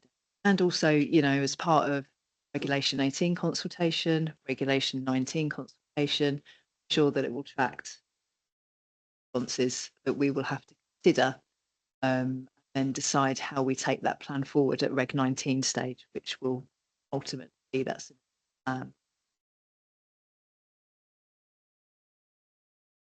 Don't think we can without the evidence to say how it would go forward, but I think it would be a much, if I had to pin my colours to the mast, I think it would be a much harder evidence base to justify to the east of the bypass, especially given the more stringent requirements in the MPPF, the exceptional case that or the exceptional circumstances that you have to put forward on that element.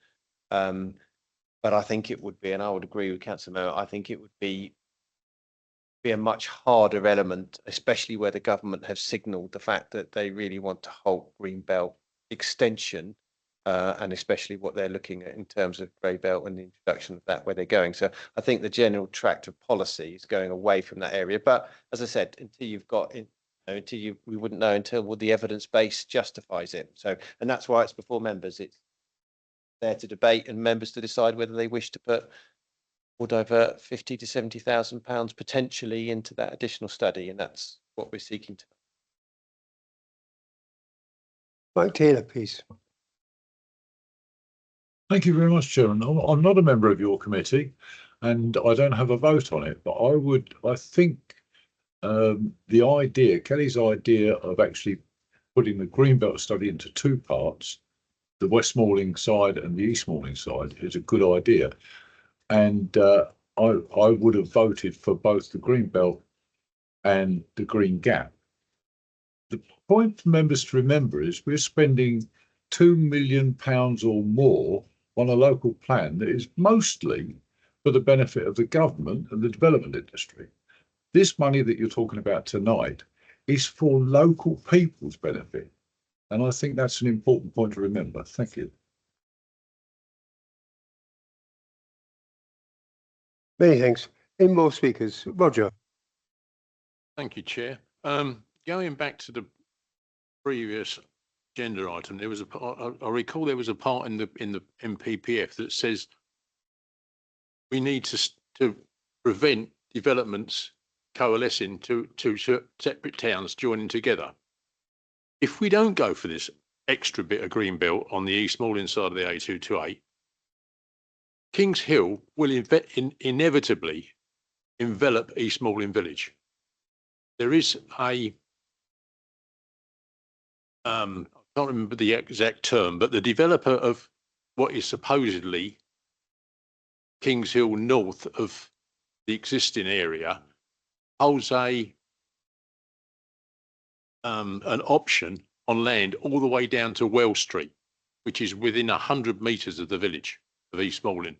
And I think it's very relevant that we ought to at least consider that extension through to East Malling to protect the village. You know, we've heard Adam said, you know, West Malling's a really nice town. So is East Malling. It's not a town, it's a village. And it's a 13th century village. It's old. It's older than West Malling, and in history, more important than West Malling. It was there before West Malling was, and I think we ought to protect it if we can.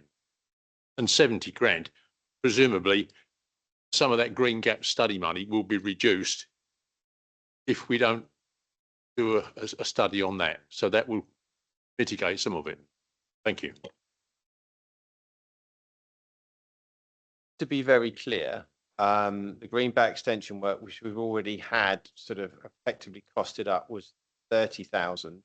So what we're looking at is that extension east of the bypass would be another 50, 70k. There may be some economies of scale if you did a joint report and you had that broken down into sort of two separate elements of it, as Kelly's previously referred to, but we're probably looking at around 100k for that Greenbelt extension work covering from West Malling across to the Waterbury Road. So just to be clear, it's a feasibility study work. Both those elements are looking at the feasibility and compliance with the MPPF and the tests. That will produce an evidence base to say, in effect, yes or no. That's when you then decide what steps you go that in terms of local plan. So just so members are clear on that point. Of you, money well spent. Mark, please. Very much. Yeah. Can I have some clarification, please, about the? We've spoken a lot about the Greenbelt studies. Can we have some clarification about the Green Gap study? Because reading between the lines, it seems to me that in order to be successful in getting a green gap, we have to. The criteria is quite high. So there's vulnerable landscapes. Are there? I'm unfamiliar with parts of this landscape here. So can officers tell me, are there, in their opinions, vulnerable landscapes there? Is it possible that the money that we would be spending on the Green Gap study, if we are unlikely to be able to be successful in getting the Green Gap through inspection, would it be better that we actually divert that money into a green belt study from the bypass to Waterbury Road? I think in terms of whether it would be better, I think to consider in terms of the Green Gap study. We have just procured consultants to undertake some landscape work across the borough. That work, firstly, the first piece of work is a landscape character assessment. You'll look at kind of different sub areas across the borough and you'll identify different character types. The next study will look at the sensitivity of that landscape. So we are kind of, we will rely on that study in order to then consider whether we can take forward a green gap study. But yeah, I think, there are sensitive areas of landscape across the country, including in Malling. So, I expect there to be areas identified high sensitivity, low sensitivity, medium sensitivity, and it's that which we can use to then understand where green gaps, if we were to take them forward, be best located, but they need to be evident. Just to that. I mean, obviously, in terms of greenback study, and you had this when Derek Stebbett came in and introduced the concept of the greenback gap study was meant to be more multifaceted. It wasn't just about openness in terms of where green belt is all about. It's kind of looking at one particular area, openness. Whereas if you went for a green gap study, you'd be going down a different area. There's lots of other areas you can incorporate within that in terms of a multifaceted policy. So it wouldn't just deal with openness, because there are areas in other parts of the country where you've got green gaps that wash over the green belt because there's a different layer of protection, whereas green belt's only doing one element. This other policy, if we went down that road, might look at a sort of a greater protection in terms of how that deals with open space, how it deals with other elements, public rights of way, other elements within there. So it's a different element to a green belt in terms of the type of protection it's seeking to give, and that's kind of where that study originated from. In terms of, I know David was quite involved in that. We had quite a lot of discussions with members on that, where why the green belt study was different to a green gap. And obviously we're only now talking about green gaps that only came in from an email last night. So the green gap study was in to deal with the matters of that landscape which is under pressure around sort of East Malling and heading up into sort of Aylesford, and that's it's a different type of pressure, but it's not dealing with just openness. So probably haven't explained that too well, but there's a different two elements of it between green gap and green belt, and members kind of need to sort of reflect that's what the study would look at doing. It's not a sort of a green belt policy. The green gap is different. Thank you, Mr. Chairman. Can I just say, as a minimum, I support what's down here. That includes the green gap study. The gentleman I spoke to is a retired inspector, isn't he? Yes. I didn't know it was online, and I was a bit rude about him.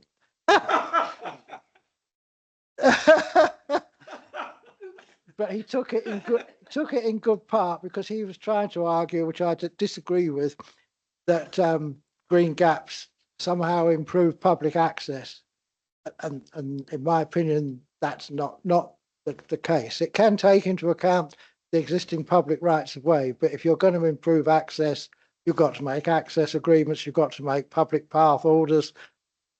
I'm into all of that, and a lot of that's down to the county council.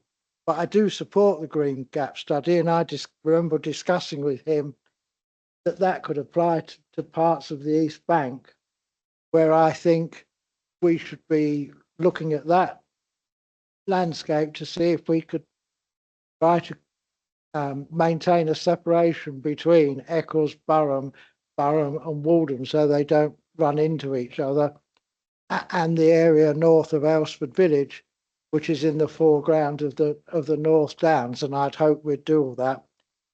But I'm going to test the water. I'm going to propose that we do a greenbelt extension at West Malling for 30. We recommend 30,000, and a green gap study of 15,000. And in addition, we do a separate one for the area outlined on that map. And I do that on the basis that this is a feasibility study. And if the study comes back and say you haven't got a chance, then we won't put it forward in the local plan. But I think, given the fact it was in the draft plan, and there was fantastic public pressure for that, and that's why the emails come in, because they thought that was going to be it. And to be up front, of course, my parish council hired barristers, solicitors, and a planning expert to argue for an even greater area, because that was the only way to get heard by the inspector. Not that we sought a wider area, but that was a tactical stratagem. So I'd like to propose that, if someone's prepared. Just be clear on that, David. Yes. You are now proposing a third option. Yes. Of the including in, and we need to look at that. I'm just wondering if we need to separate them and take them one at a, those three options one at a time.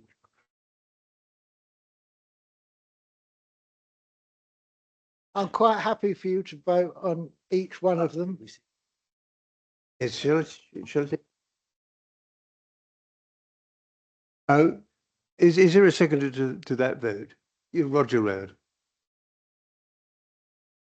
On that basis, because there's a seconder, I think if we could clarify that, what we could change the recommendation to, so Kelly can read out what we could change that recommendation to. So Sally, just to give you sort of advance warning, Kelly will read out what the proposer and seconder is requesting, which we think can be encapsulated into that recommendation. So thank you. Thank you, Chair. Approve the additional budget requirements of the local plan as set out in table 3, which includes a green gap study, circa 15,000, and also a green belt extension study of 30,000, but also include an additional budget to progress additional land green belt extension study up to Watering Bree Road, Malling, at an additional cost of approximately 50 to 70,000. Yep, I accept those words. Yeah. Replace 3.2, wouldn't it? Yes. So in effect, that would replace Yeah. what we're voting on. That's okay. Sally, just so in case you didn't get it, that motion that's just been read out by Kelly has been proposed by David Thornewell and seconded by Roger Rowd. Yeah. Thank you. Shall we do a roll call? Both? No, I still have a speaker on All it. right. Okay. Adam, please. Thanks for letting me come out, Chairman. Just quickly, I was just questions on the Green Gap study. Obviously, the budget for that is actually quite small. So we're talking about that purely in the context of this east of the A228 kind of area. Are we talking borough-wide, the whole borough? I think my worry then, even in that context, is that it's a local policy designation. You know, how effective is it actually going to be at sort of achieving what we want? You know, it's not going to be as strong as Greenbelt. We're doing a landscape character assessment anyway. You know, should we not maybe be focusing on sort of landscape character kind of policies rather than a green gap that, you know, it's probably going to be quite easy for developers to kind of dismantle this kind of thing on appeal. So I just had some reservations about that kind of bit, but yeah, any clarification would be helpful. Thank you.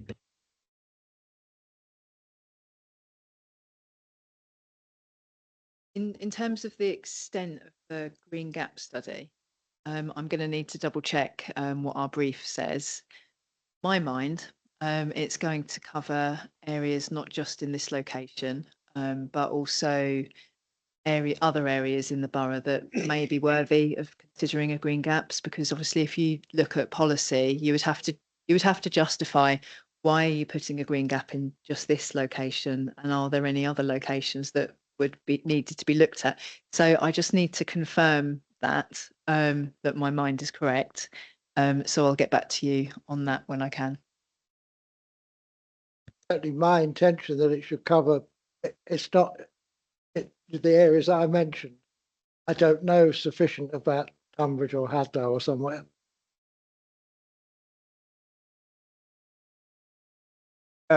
Any more speakers on the Paul, please?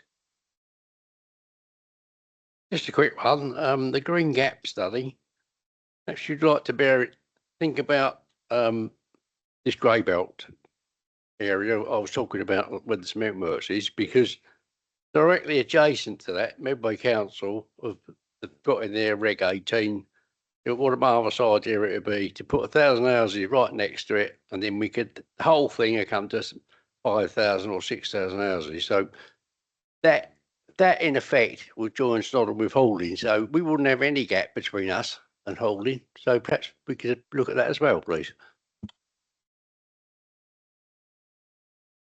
What Kelly's saying is correct. That will be based on an evidence going forward. And I think Kelly's got the study here, so she can sort of answer that question now. So I'll hand back to her now. Read it quickly. Okay. Bear with me. Okay, well, I'll carry on. But if Kelly's assumption is correct, then that green belt study would be more encompassing than, say, just say, the northeast quadrant, it would look at areas of sensitivity. But Kelly has said she's reading that and can confirm. Yeah, so the focus of the study would look at gaps between settlements that lie outside of the national landscape, outside of the green belt.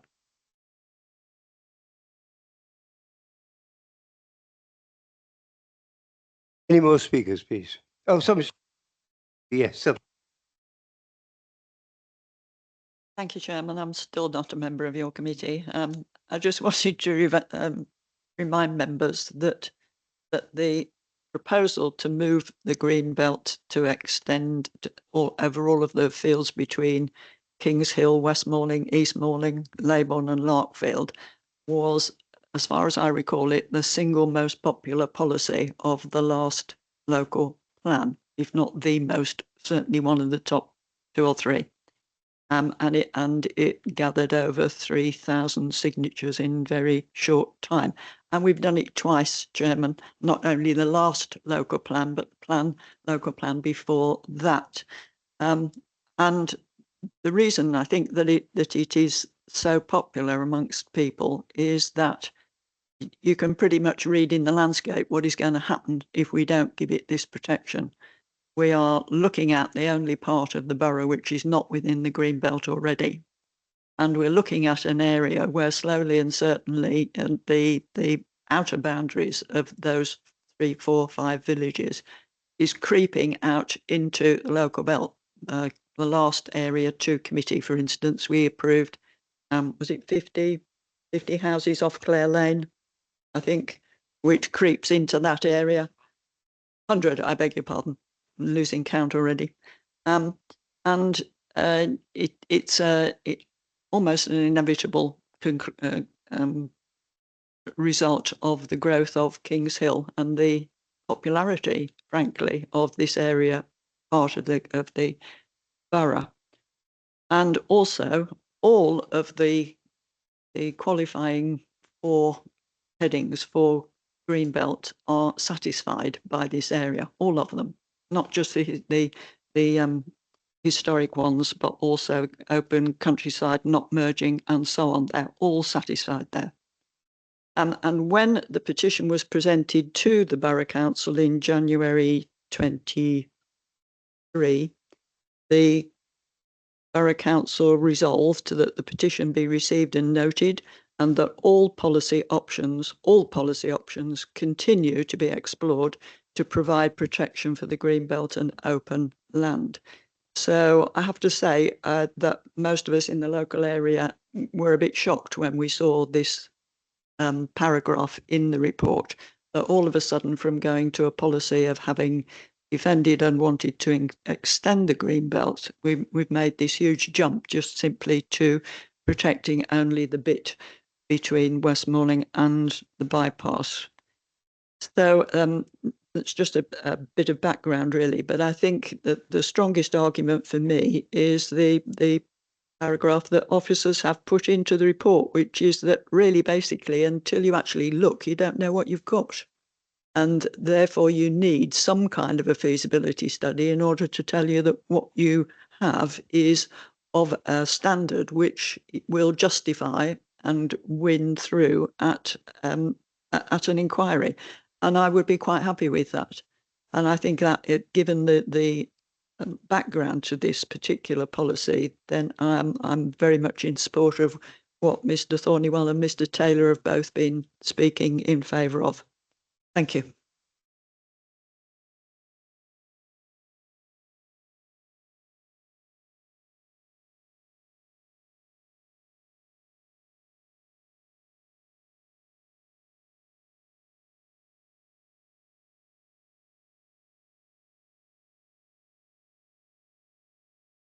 Sorry, members. I truly wasn't listening. I was just trying to clarify something with the chairman as well. Just wanted to see, because might have just I said substitute paragraph 3.2 with what Kelly just read out. I think what we need to do is probably keep 3.2, and members are still going to. We've obviously got to vote on that. We'll do that, but what we were looking at is keeping paragraph 3.2 as is, but change paragraph 3.6 to what Kelly's read out. So obviously, when we come to vote on 3.6, that is the paragraph that Kelly has read out, and we'll read out again. So when we get to that paragraph, that's the one we're going to substitute. So we can still go through in the sequence.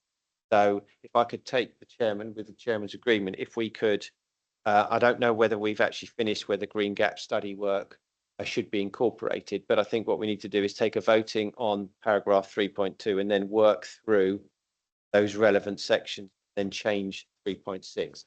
Are members clear on that? My concern is that 3.6 specifically excludes the design codes, whereas it should be an amendment both to 3.5 and 3.6 we're considering. With that. Right, you are, yes. 3.3 seeks confirmation as to whether the rest. Yes. So all we're going to do, let's be clear, all we're going to do is to take 3.2 as it is now. Yeah. We then go to 3.3, see how that goes. Yeah. And then we get an amendment along the lines that Kelly came to us, incorporating or unincorporating whatever we want. That's finally. We're happy with that. For good order, I will propose paragraph 3.2 as it stands. Right. And can I take, right. Sally, that has changed. We're going to take 3.2 as it stands now. David Thornywell is proposing it, and Wendy Palmer is seconding it. Are you okay with that? Yeah, okay. Many thanks. Shall we do? Are we going to do a roll call, or are they going to show hands, or how would you like to go ahead? Show hands. Could I ask first for a show of hands, please, for all those for this? And that's 3, 5, 7, 10. Everyone, 13, yes. 13, thank you. 13 for it. We now move on at the moment to paragraph 3.3, and again we will take that now. Looking for speakers, please. David, please, will you kick us off? Mark, afterwards. I agree what's said in the report, and I think we should not progress a budget requirement of 260,000, and we should not proceed with this at the present time, and I so propose. I leave you to do the wording for that. Mark, please. Yeah, thank you very much. I know that I'm hoping that Trudy can help me out with this one. I know that there's a Kent County Council design code, which was on hold, but is now being completed. I can see other people nodding. So I'm hoping that that will suffice. The county council one would suffice our requirements, so that we can indeed save £260,000. But I would love to hear officers' opinions on that clarity.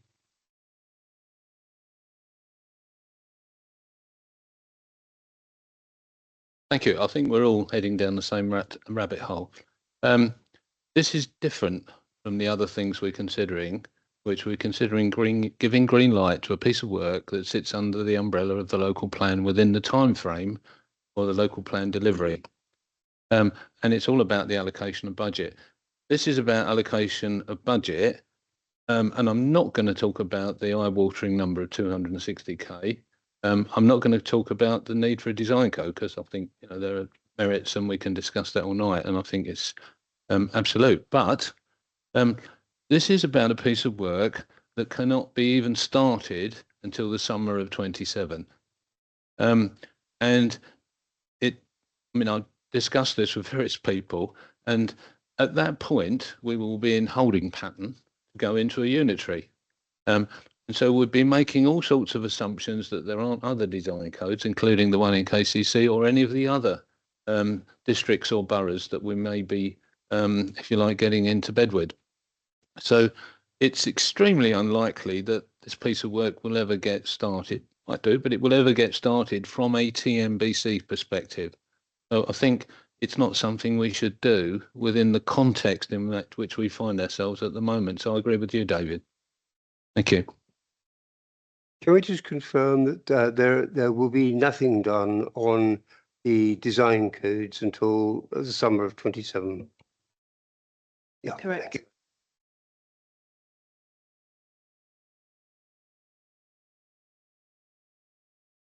Adam, please.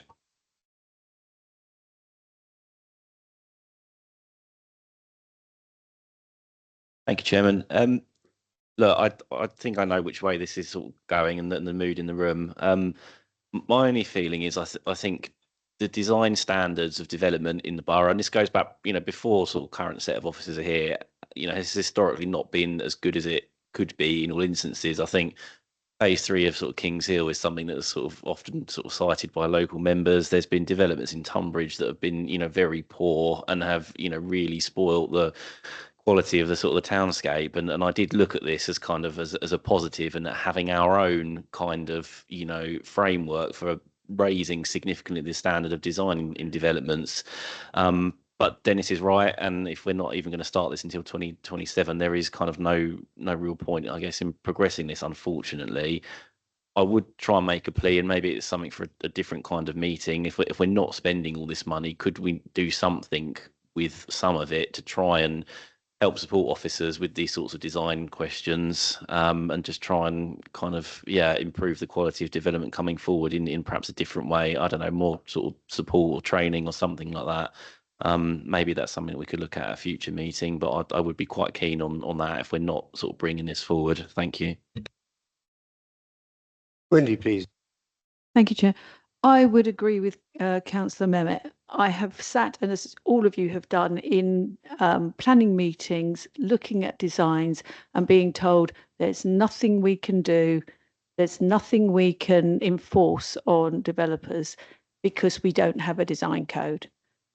So anything we can do to put that in place at some point, I would greatly appreciate, whether we're here or not. Would be brilliant. Yes. I have to say, on design codes, the one which gives me greatest concern is IGN 3. It has been an unmitigating disaster for a rural area. We've had foul-ups in Leybourne Grange. We've had foul-ups in Holborough, where fire engines couldn't get in because of the parking. We've had foul-ups in Kings Hill. We've had foul-ups in Peters Village. In Peters Village, we have endless debates as to whether carports, which are parking spaces available, should be converted to storage, and it's a complete and utter nonsense. Now, I can fully accept myself that there is no requirement to devote anything to this until, I should think, mid-26, because that's when we should be beginning to think about what we're doing in 27. But it is sad to see a positive thing. We don't have to spend the money. We don't have to spend the money, but not to keep something going. Right. And that's IGN3 is by far and away the worst design guide we're talking about. But I want to be very careful now, tonight, that we're not throwing out the concept of having a design guide. I'd ask the officers how we might perhaps introduce a mechanism by which, yes, we won't ask for the money now, but we will put a marker down for later. I think in terms of the recommendation is clear, it's not progressing a design code within this budgetary period. It doesn't, and it sets out in 3.3, it doesn't exclude progressing a design code after that period of time. So I think that's clear in the recommendation coming forward, that we're not, I mean, there's still a requirement in the NPPF to look at design codes.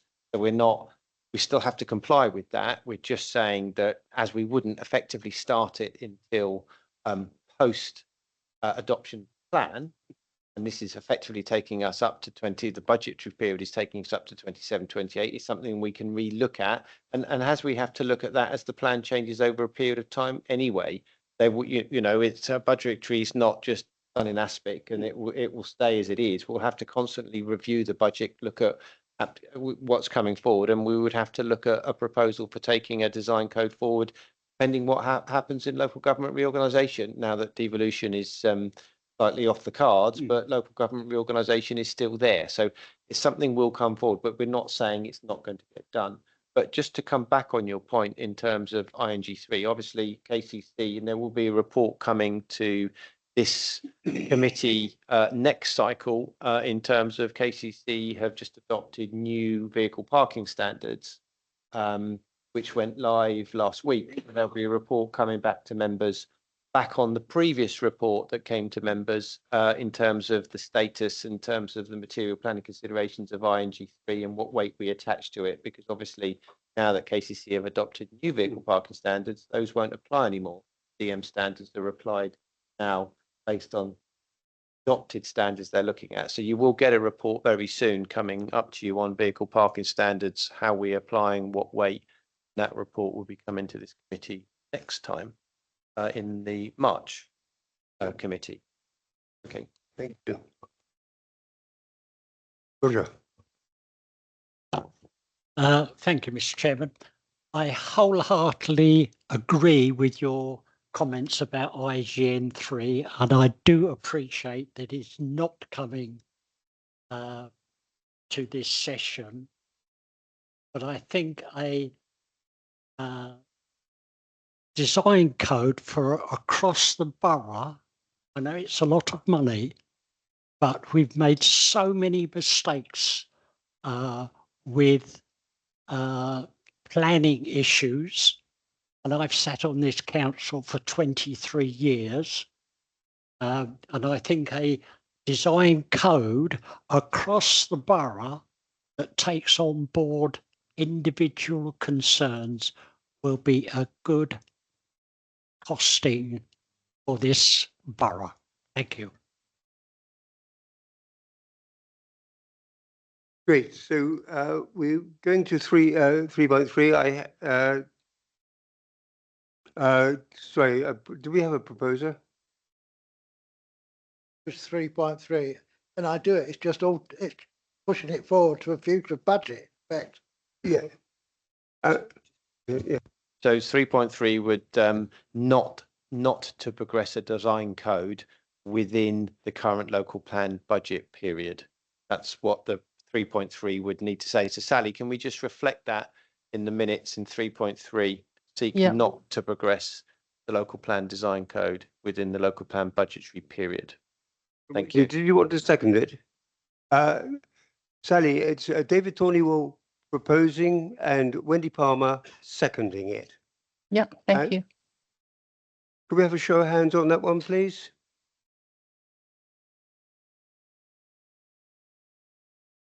And again, as you. I'm sorry. That was a 12 voting of abstention, was it? 12 votes for and an abstention. Noted.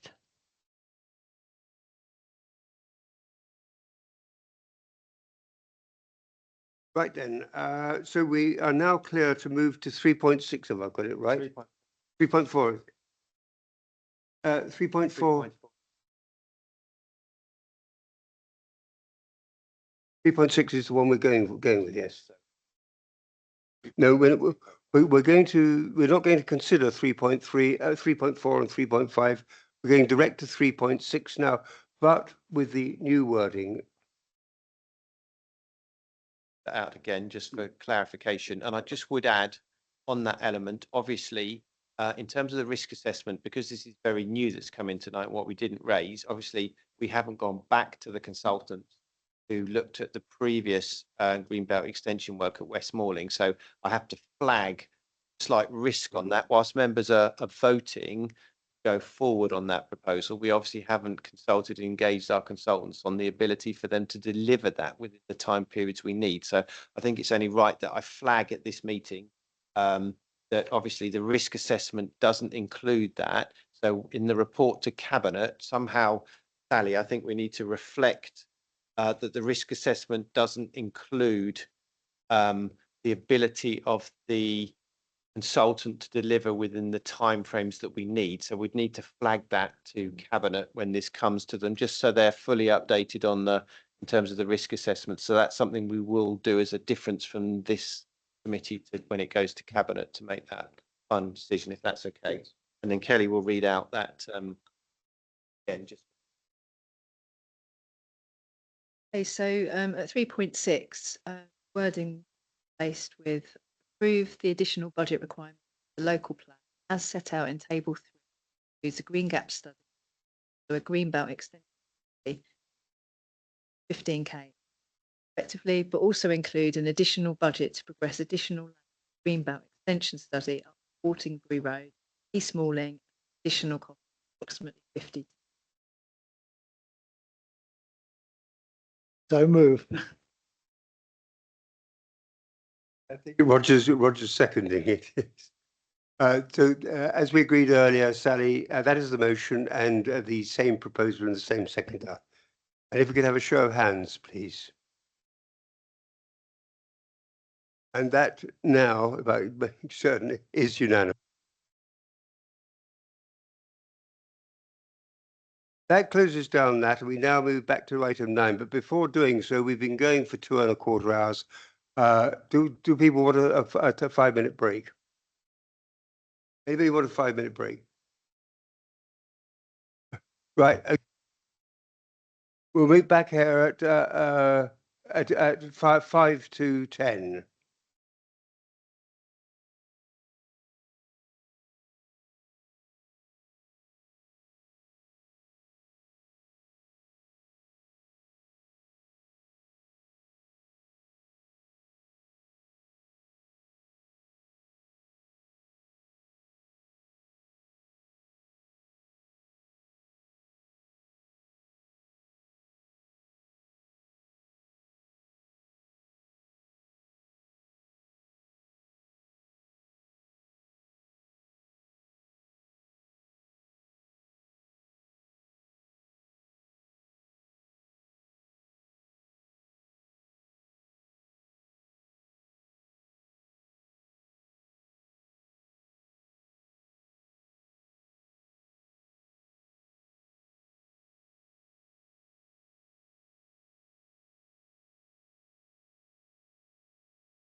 Right, well, we're going back now to item number 9.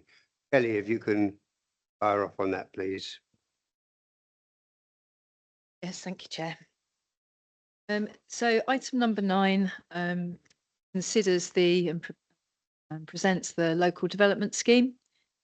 And the report seeks member approval of a revised local development scheme, which takes into account the delay of plan making as a result of the NPPF consultation last year, as well as the government's required timetable to submit a plan under the current planning system by December 2026. The local development scheme is presented at Annex 1, and it should be noted that producing and keeping up to date an LDS is a statutory requirement. The LDS report, it notes that much of the work is required to update evidence to meet requirements, as well as progressing the local plan itself, and that fundamentally sets out our timetable. The LDS proposes a timetable with the following key stages: second Regulation 18 consultation in October this year, a Regulation 19 consultation to take place in Q2 2026, and also a local plan submission by 12th of December 2026. A number of factors have been considered in driving forward the timetable, including procuring consultants, engagement with members and officers internally, engagement with duty to cooperate partners and other stakeholders, and the statutory processes required as part of plan making. Some of that work includes us undertaking a sustainability appraisal and also habitat regulations assessment, the evidence base that's required to feed into pieces of work. Paragraph 6.4, the report notes the short timescale between Regulation 19 and submission. Just to point out that when you publish a plan at Regulation 19 stage, it is the pre-submission plan that you intend to submit to the planning inspector. No changes to the plan are made post-consultation at this stage. Therefore, the plan needs to be considered by committee only the once prior to publishing the Regulation 19 local plan.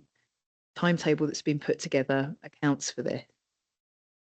Only if fundamental issues are raised during the Regulation 19 consultation from responses received would a plan need to be brought back to committee. We hope that that doesn't. Annex 2 of the report provides an updated local plan risk register, and it's worth noting that there are a high number of risks which relate to delivering the local plan by December 2026, which we've touched on this evening, and those red risks are summarised at paragraph 9. Yeah. Any speakers? No speakers?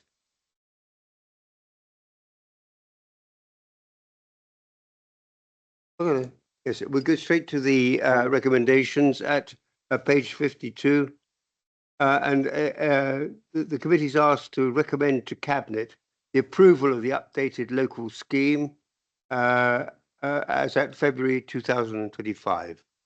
Have a seconder, please. I propose that. Dennis, thank you. Sally, that was proposed by me, seconded by Dennis. Are we agreed on that? Agreed. There's a unanimous agreement on that, Sally. Thank you. Sorry. Not to do with the vote, but could I ask that sort of this document is put into the library or somewhere that it can be accessed, that we can go through it, because obviously it's got a lot of time frames and things that we could probably go back to. Yeah, we are just starting to look at updating our website in terms of the planning policy pages. So it will be put on the website in terms of planning policy. It'll be there for everyone to see. Thank you very much. Thank you, Wendy. So I have no urgent items. There's no need to exclude the press and public because we have no urgent items for part 2. And therefore, just to thank the officers for a very long and busy night. And Sally for coming in to be our Democratic Services officer at the very last moment. But thank you very much for a good night's work. And thank you all for an excellent look at these very complicated things. I close the meeting at 10 o'clock. everything ending up being designed.